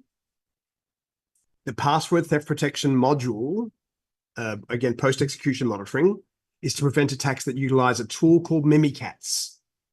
Now, Mimikatz was developed in university for non-attack purposes, but it has helped attackers as well. Yeah, what Mimikatz can do, or tools that utilize its capabilities, is it can extract usernames and password hashes from memory of a Windows system to reveal the credentials of users that have logged on to that system. So if the agent detects the use of Mimikatz, it will block it from running. Yeah, by default. Attempts to extract passwords from memory. If you change the setting, it does require your Cortex XDR agent to be restarted. Yeah, but you typically won't change this setting. You leave the default or configure it, enable it yourself manually. We have another setting in the malware profile to automatically respond to malicious causality chains. So during attack, it's quite possible that network connections are established. Yeah, again, to a C2 server. So if we open up network connections, the agent identifies malicious, or it could be an inbound attack as well, right? We identify malicious IP addresses, will automatically close those connections and then block new connections from those IP addresses. And you can find the blocked IP addresses per endpoint. Yeah, they remain blocked until you unblock them from the Action Center. So that's a default setting, yeah, to configure the agent's automatic response actions to malicious causality chains. It will terminate the connection and block IP addresses of the remote causality group owner, the remote attacker. And with Cortex XDR Agent, there are new capabilities, new protections with each version, just about, yeah. Financial malware threat protection wasn't there a couple of releases ago. In 3.5, I think it came, or 3.6.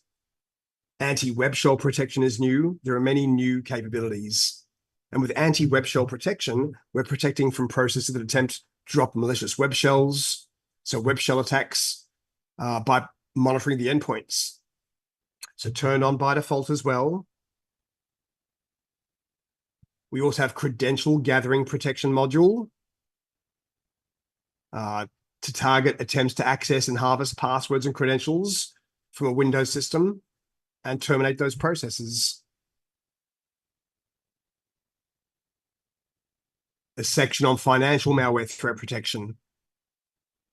Techniques specifically used in financial and banking malware, but still you might be susceptible to, so don't disable it just because your customer doesn't, it's not a financial target. Yeah, still use the protections. You can always be the unintended victim. We also now provide crypto miner protection. Yeah, so with crypto mining, you know, misusing your compute, yeah, so that the attacker can end up making their own, yeah, you know, cryptocurrency. So monitoring for processes that attempt to locate or steal cryptocurrencies, and enabled by default as well. All right, crypto's having a bit of a resurgence at the moment, they tell me. We also have in-process shellcode protection to prevent attacks which use shellcodes to load malicious code, turned on by default as well. As I showed you, they're all turned on by default. If you need to change their settings to address a compatibility problem, you can, yeah? Recommendation is leave them on. And the last part of this module is to talk about how we perform endpoint scanning. Remember, you have the ability to configure on-demand endpoint scan or periodic endpoint scans. And don't do it on your hosts, because it'll ruin the next lab for you, because it'll scan everything. Well, not necessarily. I'll show you how I can do an on-demand scan myself from Cortex XDR, up to you. I can take an endpoint, find a single or multiple endpoints, and then security operations and initiate a full malware scan. But then it's the whole endpoint, all of its local drives. So that will ruin your lab. Coming up next, don't do that. What I'll do is I'll go to the endpoint itself, and because the XDR agent is installed, we have some plugins installed as well. So if I find a directory here, like my temp directory, I wonder what's in temp, not much. If I find my tools directory, yeah, why not? I'll take my tools directory and I'll right click and scan with Cortex XDR. So ask my agent to go through an endpoint scanning process. What does this do? Yeah, that's what we're about to talk about. And we can see the scan results, by the way, on the agent console. 2 scanned files, nothing suspicious, completed. So that was a custom scan triggered by me, the user. So when we perform endpoint scanning, we're scanning the local file system for PE files and Office files with macros, and it partially uses our PE and DLL examination flow. We're not trying to consider the restrictions profile settings. If you say scan the endpoint, we'll scan everywhere, yeah? We're not trying to determine, we're not trying to start it and it can perform malicious child process protection. But what we are going to do is make sure, yeah, that, you know, go through the decisions to maybe even invoke a wildfire analysis. Yeah, so we're partially following the process. Yeah, if we scan and the file's hash is found in the allow list, we don't go any further again, yeah? If we scan and the file's hash is found in the block list, we don't go any further. Yeah, otherwise we keep on going down the decision. We won't do local analysis for a file that is being scanned. So we can configure periodic scanning. You can schedule from Management Console. For example, if I want to scan my agents every week or every month, we can do on-demand scanning from the Management Console I showed you. From the Agent Console, you can't, but you can monitor it. You used to be able to from the Agent Console. Now you can do it from the Explorer, yeah? And you can also use Siteful to invoke endpoint scanning on the endpoint. All right, so if we did perform a scan of an endpoint and there was a malware determination, if the scan detects malware, the verdicts will be locally cached. We will find alerts in Cortex XDR, yeah? Otherwise, there's not much point of you scanning an endpoint. You don't know if there was any malware detected. So we will show you the alerts in XDR. If your malware profile of the agent is configured to automatically quarantine, that's disabled. We will quarantine the file. And we will also upload the file to Wildfire if needed, if its verdict is unknown. So here we see an alert. The alert name is Wildfire malware based on a Wildfire verdict. Severity is medium. The action, though, is detected because it was scanned. A user did not try to run this suspicious executable. Yeah, it was detected, not prevented and blocked, detected, scanned. If a user tried to run it, we'd see prevented, blocked, right? Category malware. And we also have an empty initiated by. It was not initiated by a process. It was performed by scanning. So that's going to be empty. Again, you can control the endpoint scanning if you want to configure automatic scanning in the malware profile. If you don't want me to do end user initiated local scanning, that's enabled. We can disable your users from doing it. But disabled by default is periodic scanning. So if you want to enable it, you choose the schedule, the frequency that you'd like to perform the scanning. In this case, weekly, Sunday at midnight. Do you also want to scan removable media drives? The default is that's disabled. If there were removable drives attached, they wouldn't be scanned unless you enable.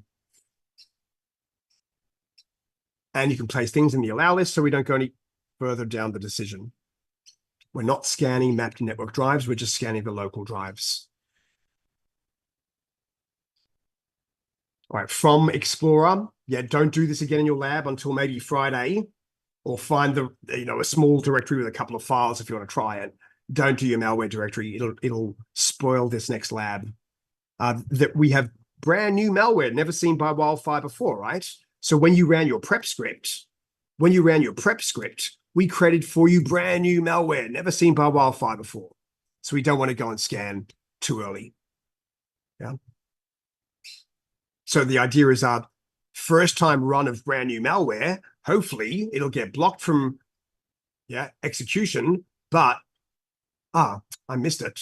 I want to show the details. Yeah, what detected? Local analysis. Later, when I try to run it again, we'll find the module or the verdict comes from Wildfire, like you saw here. First time I used malware test dog, local analysis. Afterwards, a few minutes, it was Wildfire. So that's why I'm saying don't do that yet. Yeah, you can do it afterwards, and you can track your scan statuses on the endpoint, but you can't begin the scan from the agent console.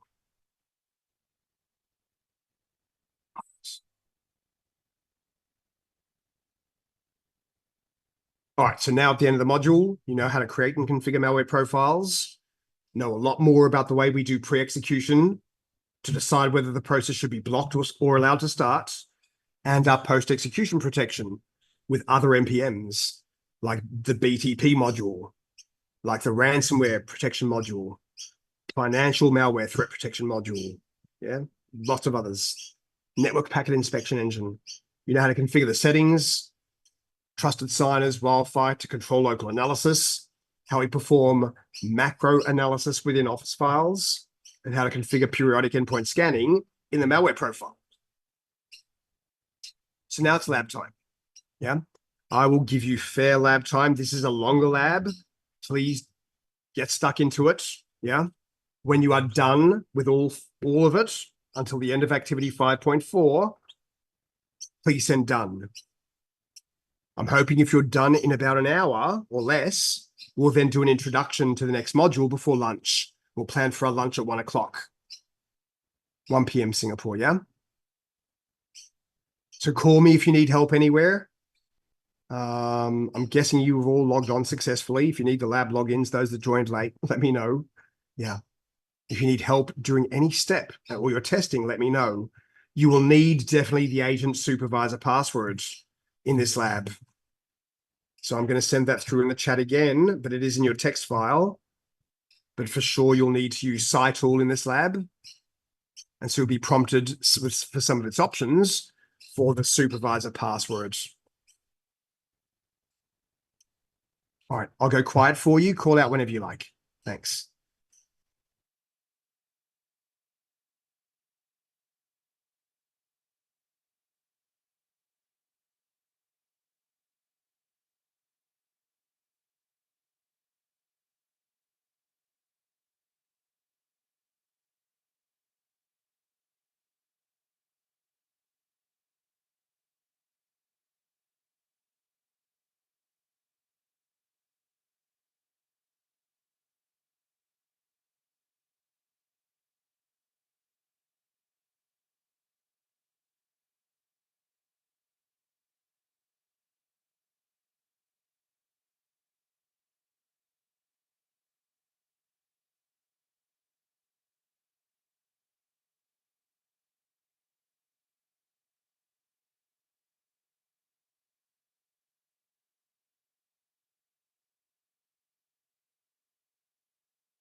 Can I get your attention, please, everyone? I just logged into my company's Cortex XDR instance, and this is what we see after Cortex does an upgrade. Yeah, for our lab and another instance, you've been upgraded. Cortex XDR 3.8 highlights, backup management configuration. Go to release notes, more. Contextual in help, product assistance, analytics detector tags. Ah, I'll need to go to the release notes, new features in 3.8, yeah? New protection modules for Linux. Container escaping protection for ransomware protection, Mac OS, dynamic kernel protection. Yeah, so release notes are important, yeah? But yeah, that's what you see when you have an upgrade. Great. Anyway, just wanted to show you that.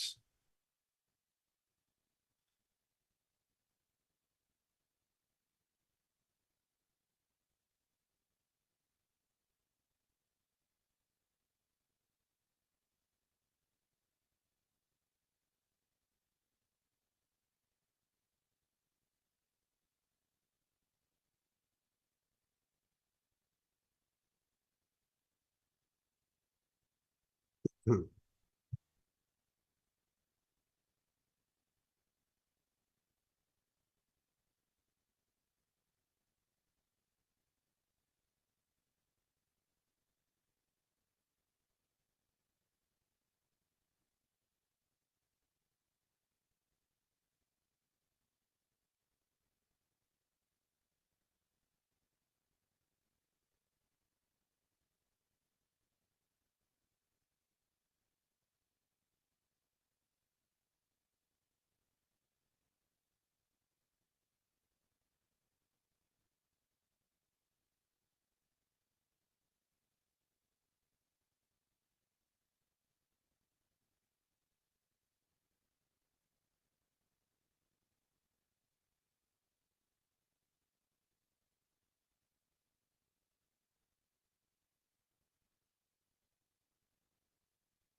Mhm.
Mhm.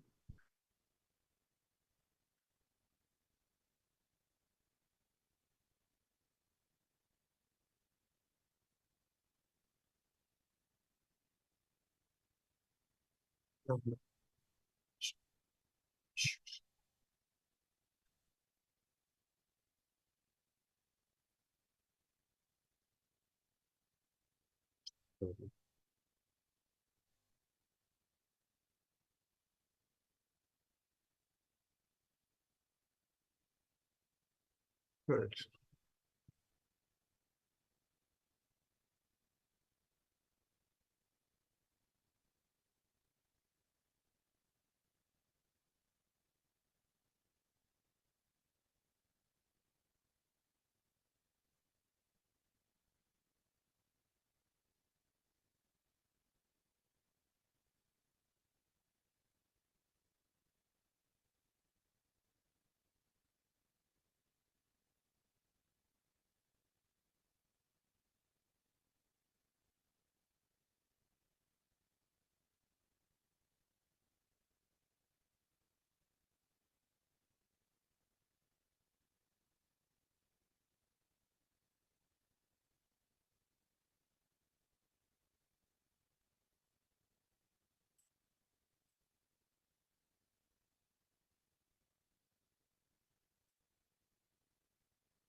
Mm.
Oh, yeah, please do remember to send through done in the chat when you're done with the lab.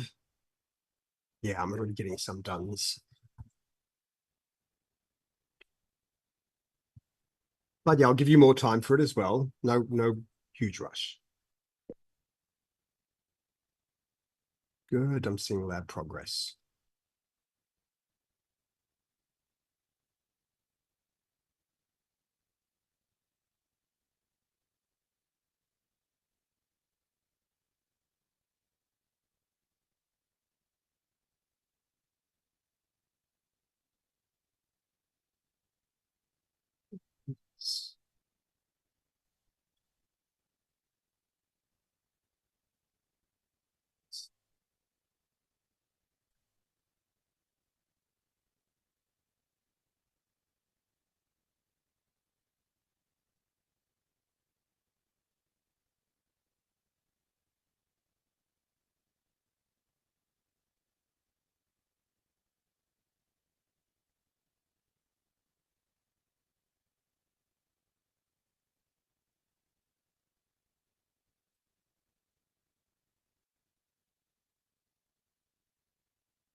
Hmm.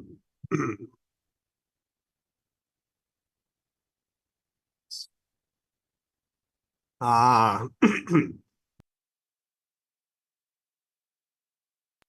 all right. So Tom has found a problem that we may encounter. Yeah, when you do your labs, something I mentioned. Yeah, if you do get this message when you're trying to save your policy rule, it's because a different user is already updating policy. Um, you will have to rebuild your policy rule again. It doesn't let you just try to resave it, unfortunately, Tom. Yeah.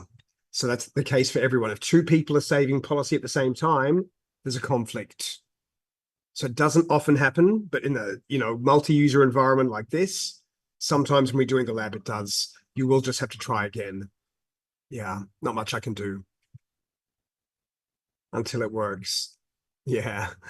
And the other recommendation I have, this is useful, maybe will help some of you. If you can, make sure that when you're using the XDR management console, you're doing it from your real browser. Yeah, you're doing it from your real workstation. It's very rare. Some of the labs we do need to use the VM to connect to the XDR management console, but otherwise you'll have better performance and less problems to drive the management console from your own browser. Yeah, from your own internet connection. Okay.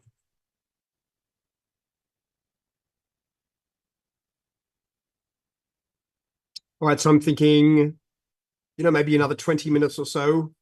Yeah. Let me know when you're done. Yeah. When you got through all those activities. Thanks.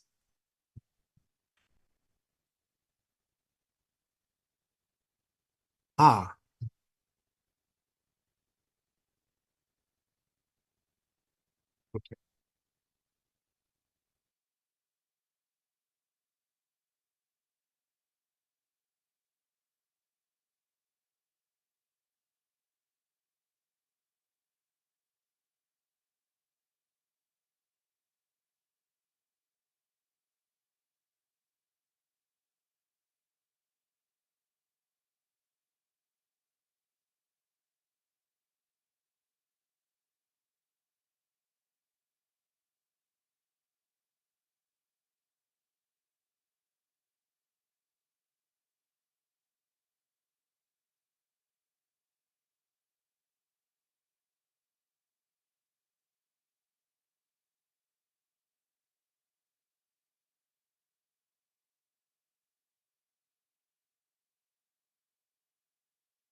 Okay, everyone, we're going to begin the exploit protection module in about 10 minutes.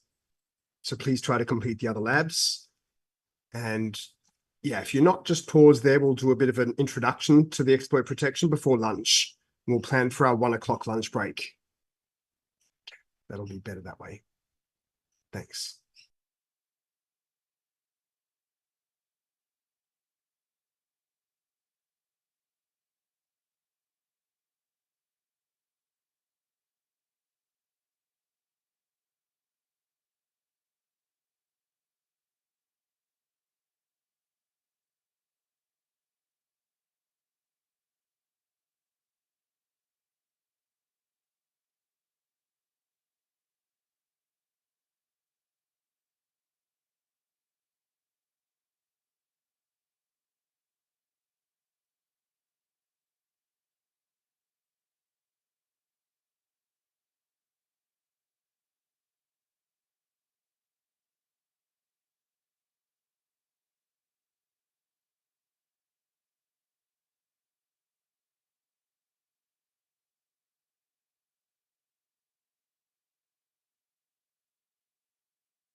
Okay, welcome back, everyone. I see there's very good progress with that lab. If you're still doing the lab, I can see some of you are still. Continue lab time when it's lab time again. Yeah, we'll have a short introduction to this module, and then we'll take our lunch break. Okay, anyone ready to continue? Is anyone still there?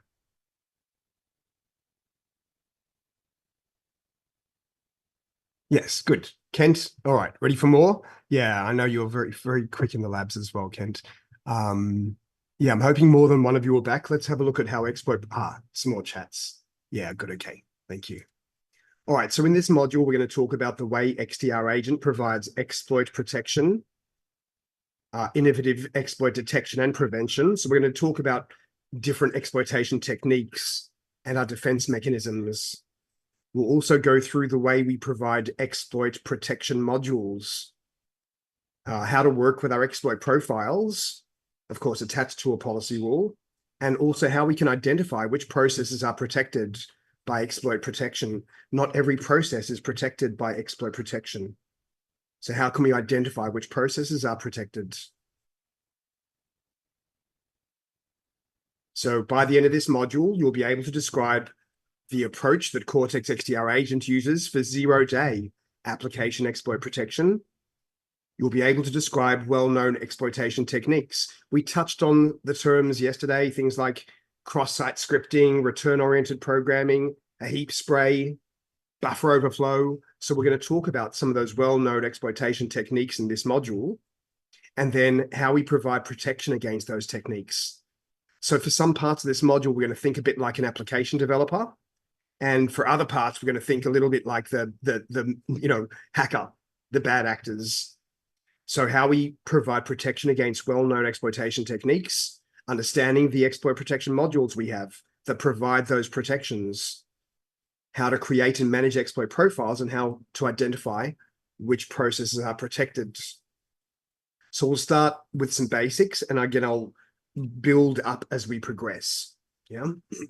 So first of all, application exploit prevention. What is an exploitation technique or an exploit? Each exploit is a different programming method that will take advantage of a bug or a weakness within code, an application's code, or the kernel itself. So an attacker identifies known vulnerabilities of an application or the operating system, the kernel itself, and then targets those known vulnerabilities. And if they've had a lot of resources behind them, they might even be able to identify day zero vulnerabilities that have never been targeted before in the wild, and the vendor doesn't know about them, and so they haven't patched them for us to install the patches. So they're programming methods to take advantage of a bug, yeah, and the purpose is to advance the attack towards running the code provided by the attacker. And here they're showing you two very old CVEs. You can see based on the CVE ID, where the first set of numbers is the year, yeah? So one is an Internet Explorer vulnerability from 2013, and the other's an Adobe Acrobat Reader vulnerability. The important thing here is they're trying to show you that for an exploit to work, a series of exploitation techniques will have to succeed in order. For this exploit, yeah, a heap spray followed by DEP circumvention, followed by return-oriented programming and using an OS function. For this other vulnerability, first a heap spray technique, followed by DEP circumvention, followed by using OS function. And what we're seeing between different types of exploits is they're reusing common techniques, yeah?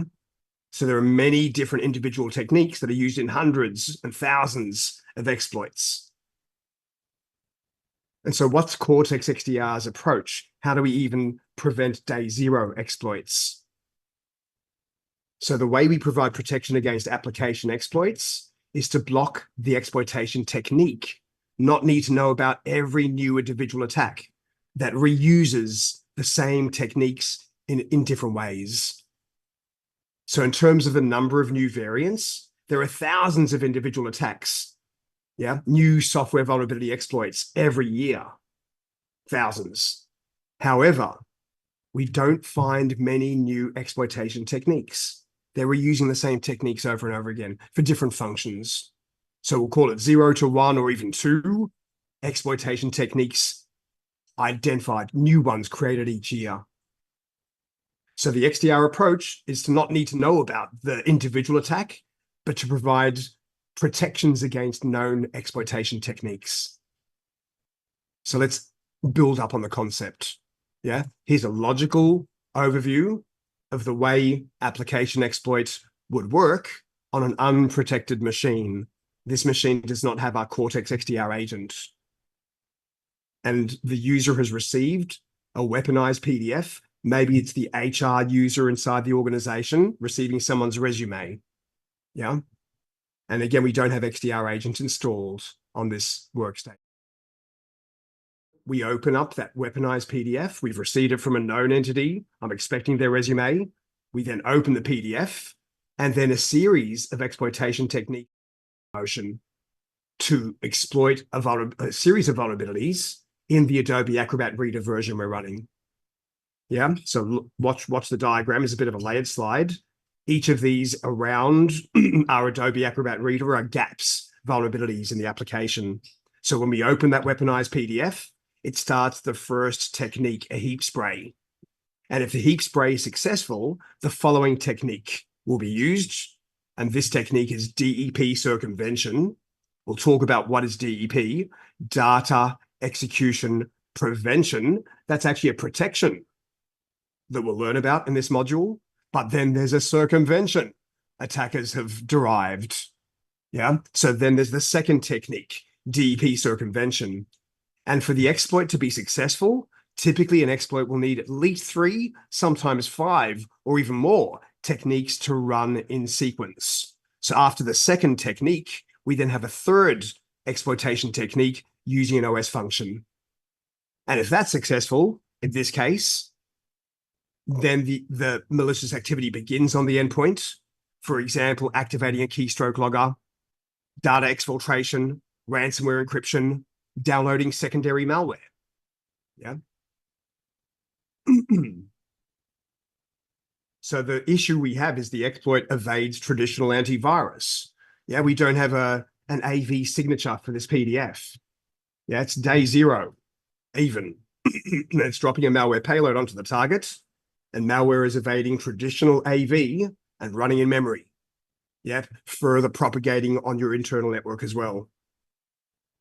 Yeah, lateral movement.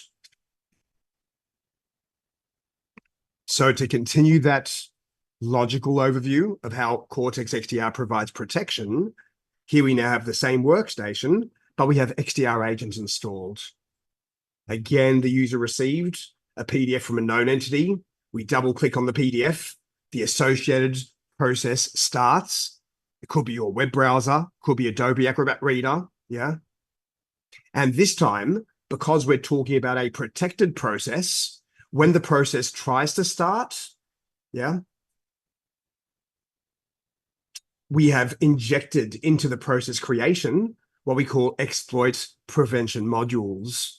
So when the PDF is opened and one of those exploitation techniques starts, it gets blocked by the agent. Yeah, that first technique was blocked, the heap spray. Yeah, for example. Yeah, we have an exploit prevention module that prevents heap sprays, and we'll learn what is a heap spray. You can control these settings as well. You can choose which protections are enabled, which protections are disabled for each process down to that level. But for protected processes, we enable all protections. But if we chose to disable a protection, if we chose to disable the heap spray protection, yeah, the result here is there's no malicious activity. Yeah, the first technique in the series has been prevented, so the next technique can't start. Yeah, but if we again disabled one of our protections, we disabled the heap spray checks. Yeah. Now the user again opens up that weaponized PDF. The application opens. We inject dynamically our exploit prevention modules into the process creation, and then a series of exploitation techniques is triggered. But our Cortex XDR agent again will block it. even if we disabled one of the protections. So in this example, we've disabled the heap spray protection. That's successful. But the next technique, DEP circumvention, is prevented. Yeah, so the following techniques can't begin. So when the exploit attempt is attempted, it's blocked, and XDR requires no prior knowledge of the vulnerability, only the technique. We're providing, it's very similar to the idea of vaccinations against different viruses, EPMs to provide different protections. And if we turn off the first EPM and that technique is successful, well, the next EPM will provide the protection and preventing the malicious activity. At any stage during this presentation, again, you know, you can ask questions. Yeah. Otherwise, I'll keep on going, building up on the concept. So again, we see here some examples of, again, old CVEs. 2013, an IE vulnerability called Operation Deputy Dog, which was targeted against Japanese targets, an Adobe Acrobat Reader vulnerability, a Flash vulnerability. Yeah, the important thing is not to know all the different CVEs out there. And of course, there is the CVE database, which if you want the URL, I'll show you. Yeah, so you can go and search for CVEs and that kind of thing. But what they're trying to show you here again is for the first CVE, the IE one, we have a heap spray followed by DEP circumvention, followed by ROP using OS function. For this application exploit for Adobe Acrobat Reader, also heap spray and DEP circumvention and using OS function. For the Flash vulnerability, ROP, yeah? JIT spray. We didn't see a JIT spray before, but we have a JIT spray protection. Using OS function, all three of them using OS function. So again, the focus of the XDR agent is to identify known techniques and to block those techniques. If there is any new exploit that utilizes that technique, we can prevent it.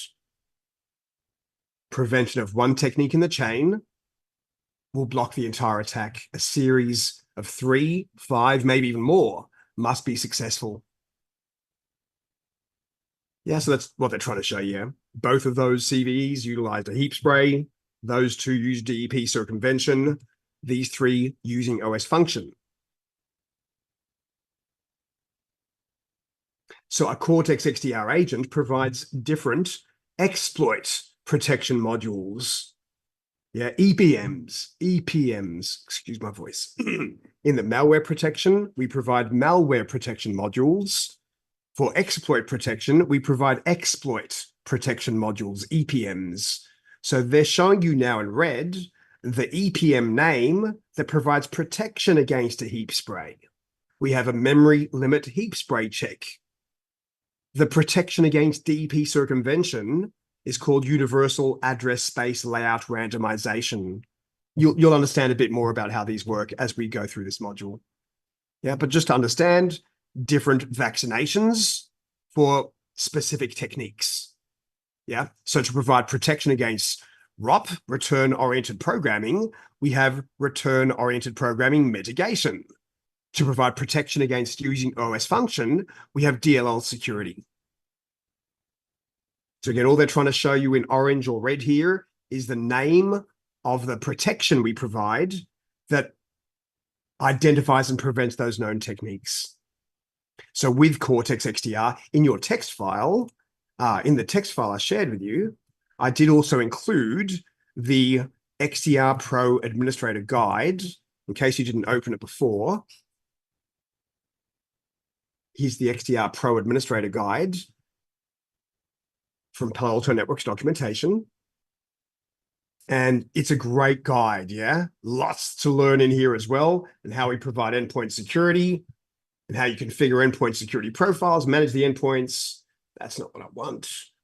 Search in documents for endpoint. Now I'm being generic about the terminology here. Endpoint protection modules, because the combination of our EPMs and MPMs are all endpoint protection modules. So now I see a list. Go away. Don't want to refine my Endpoint protection. Yeah, that's the one. Okay. Go away. Thank you. Okay, so now I find a list of, for each platform, which which malware protection modules and exploit protection modules. You can all recognize anti-ransomware is a malware protection module. APC protection is an exploit protection module. Behavioral threat, malware protection module. Yeah. And child process protection. And then we have data execution prevention, DLL hijacking via exploit protection modules. Yeah. So, yeah, again, we have a series of different protections. That's a good reference for you to keep as well, that URL. Yeah, the Cortex Pro Administrator Guide. So there are two different types of exploits. There are exploits targeted against typically known consumer business applications, frequently used applications, so application exploits. And then there are those targeted against our operating system kernel exploits. So what's the difference? And here's logically in memory on my endpoint. Yeah, I have user memory, which is where my applications processes run. And I've got my kernel space where the kernel processes are allowed to run with different privileges. And there's separation between that memory space as well. And with an application exploit, the attacker is trying to leverage an application's vulnerabilities. Hopefully you've patched, yeah? Just by running XDR agent does not absolve you from patching your applications, from patching your OS kernels, yeah? Because by patching, we should be able to prevent that anyway, not utilizing XDR agent, right? Yeah? But XDR is also providing against day zero exploits. But it's important to remember, yeah, it doesn't absolve you from patch management because we're running XDR agent.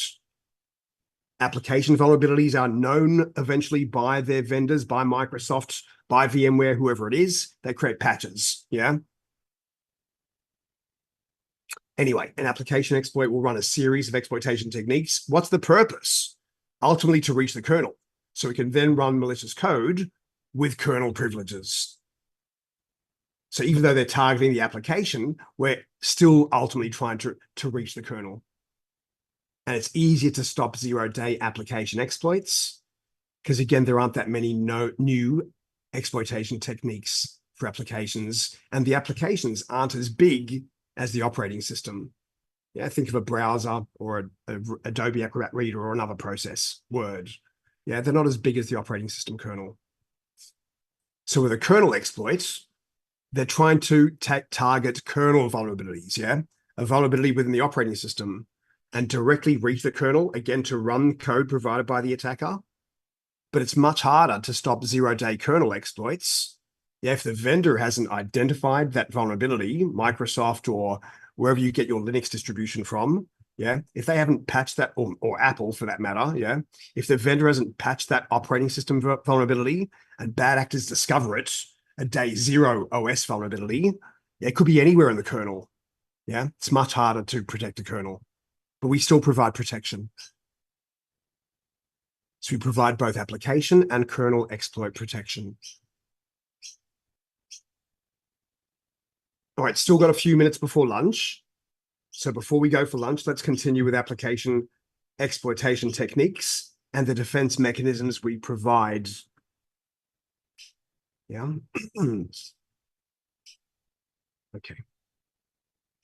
So I'm sitting here at home on my laptop. Yeah, I've got a Lenovo laptop. I've got my hardware. I've got my compute, CPU memory. We have disk I/O on, workstation or server, network card, yeah, network I/O capabilities, display I/O, that kind of thing. To be able to interact with the hardware on a physical machine, or it could be virtual hardware on a virtual machine with vCPU, virtual memory, virtual disk, a VNIC, yeah, no problem. You can think of this as a physical machine or a virtual machine. But to be able to interact with the hardware, we need an operating system installed. So here's my Windows OS or Mac OS or Linux, and the OS is uniquely privileged to access the hardware and to arbitrate access to the hardware. Not everything can access the same CPU core at the same time, the same memory address at the same time. the network I/O at the same time. So of course, the OS controls access to the resources of the hardware and provides an interface to our applications and running processes. So of course, we have many different operating system processes, and then we have other processes that the user starts. Yeah, they start up Word, they start up a browser. Yeah, they start up Excel, whatever. And so what we're seeing at the top of our triangle is a process, one of our processes. And each process, we can think of that as a capsule for each running program to then interface with the operating system so that it can access resources provided by the OS. Yeah. Some processes are completely isolated from others. Some processes have inter-process communications through the OS. Some processes can even share memory. Yeah. Other processes are completely isolated. I start Firefox, I start Chrome, their memory is completely isolated.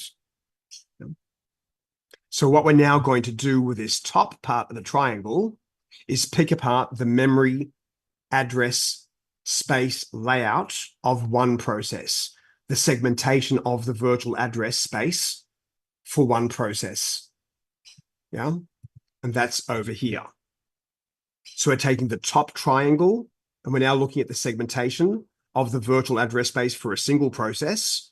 And here is that memory used by process. And at the lowest memory address, we have the text or code portion. That's where the machine instructions are as compiled when the developer compiled their code into an executable. So this is the text code portion at the lowest memory address.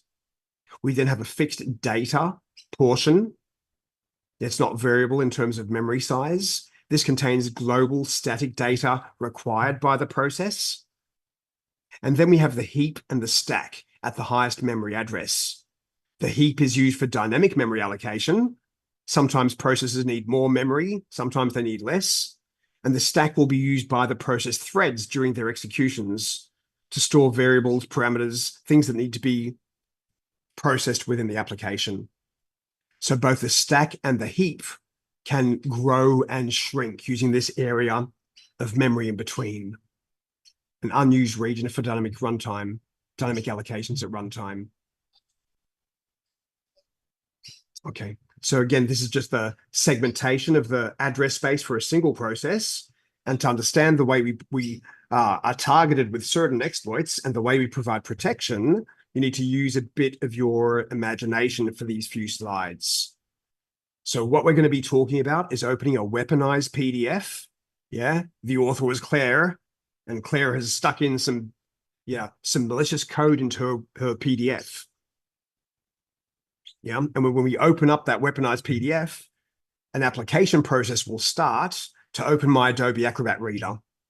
Yeah, and here's the code portion of the virtual memory space down the bottom, and here's the data portion. Yeah. So the first exploitation technique we're going to discuss is what is a buffer overflow. Very common. I know you've all heard of it before. Yeah, web servers, mail servers, applications can be targeted with buffer overflows. So a buffer overflow is to take advantage of a programmer's failure to check that the input data provided fits into the destination area of memory. So for example, what would happen with a normal kind of logon process? Yeah, when we log on a web form or something like that, yeah, if the username maximum was 64 characters and the password maximum was 64 characters, what would happen if the user provided more than 64 characters for either? Yeah, how does the developer factor that in? Have they factored that in when they did their code development? Yeah. In this case, the application developer did not factor in, yeah, that the data provided by a user would not fit into the destination area of memory. And so the attacker can overwrite values critical to the flow of the program. And when we open that document, the code, yeah, the application starts, and here's the code portion for our Adobe Acrobat Reader. In the code, the first instruction is set the execution pointer, this memory address, to this value. And after performing that function, write the document author in the document into the name field. And then, third instruction, jump to the address in the execution pointer value. Yeah. So when Claire sends us her weaponized PDF that actually contains code in the document, in the body of the document as well, yeah, that we haven't seen yet, what does the code do? Again, it runs. It sets the execution pointer to 1, 2, 3, 4, 5, 6. Missed it. It sets the execution pointer to 1, 2, 3, 4, 5, 6, yeah, as the first operation. And then the next operation, write the document author field into the name. But we didn't do input length validation. Yeah, Claire provided more than 8 characters, and that has overwritten the execution pointer with a memory address specified by Claire. Yeah. The next instruction, jump to that memory address. And by jumping to that memory address, it then jumps to the embedded shellcode provided by the attacker and starts executing it. And the series of exploitation techniques, then another exploitation technique after the buffer overflow then begins. Yeah. So that's a logical example of a buffer overflow. Here's one more. Yeah. All right. So again, we open the weaponized document. We have a process that is protected. We are protecting Adobe Acrobat Reader. We're protecting your browser, but in this case, we're not. Yeah. Yeah. So what happens when the code runs again? Set the execution pointer to the right value, which it does. Next instruction, write the author string into the document author location, which we do. It also overwrites the execution pointer. And Claire gave this value. Yeah, I'll talk about this afterwards. Claire overwrote the execution pointer with a memory address that she specified. Yeah. And here's the body of the document that was opened, which includes the shellcode provided by Claire at that memory address. So the third instruction is move to that address in the execution pointer. Let's move to it. And we start running that shellcode. Yeah, another exploit begins. Another technique begins. Installation of secondary malware, for example, if that was successful. All right, so again, execution continues there. And how do we provide protection against buffer overflows? For our processes that we protect, to protect them against buffer overflows, what we do is we provide or we use a stack canary. Yeah, stack canary, like the canary in the coal mine. Yeah, when people were mining very deep, I think it was in England a couple of 100 years ago, and unfortunately people and the kids were dying quite quickly the deeper they went. Yeah, invisible gases they didn't know about. Someone worked out, if we take a bird down there, yeah, if we take a canary down there and it falls over first, let's evacuate the mine. Yeah, canary in the coal mine. Something touches my bird, let's terminate the process. Yeah. So here is an example logically of a stack canary. A stack canary is an area in memory where if it gets changed or overwritten, it will create a process exception. And when it creates that process exception, we terminate the process. We dump the process memory, any change to it. So here's our stack canary to provide the protection of against buffer overflows. We have another area of memory in the data portion called structured exception handler. It also supports stack canaries. Yeah. And so this time when we open up the document, any attempt to overwrite, even though the application didn't do the right input length validation, any attempt to overwrite that to all 5s, that changed our stack canary. We terminate the process. All right.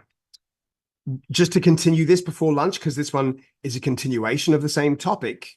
I know I said 1 o'clock is your lunch, but one of the problems that we had, or one of the problems that an attacker has, is in the original example, Claire was able to specify the exact memory address where her shellcode would be found, so that the code would then start running her shellcode.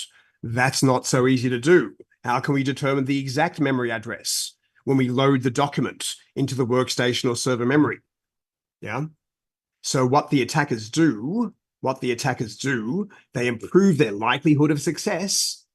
They improve their attacks by using a no-op sled. If they can point to our data portion of memory Yeah, if they can point anywhere to this memory address, it's a do nothing instruction, which then basically says go down to the next memory address, another do nothing, and then another do nothing, and we fall all the way down until we land on the shell code provided by the attacker. That's called a no operation sled. There's an x86 code for do nothing. Go to the next memory address, do nothing. Yeah. Because it's very difficult to predict exactly which memory address the shellcode will be found. So if the attacker can land here, we'll fall down. If they can land here, we'll fall down.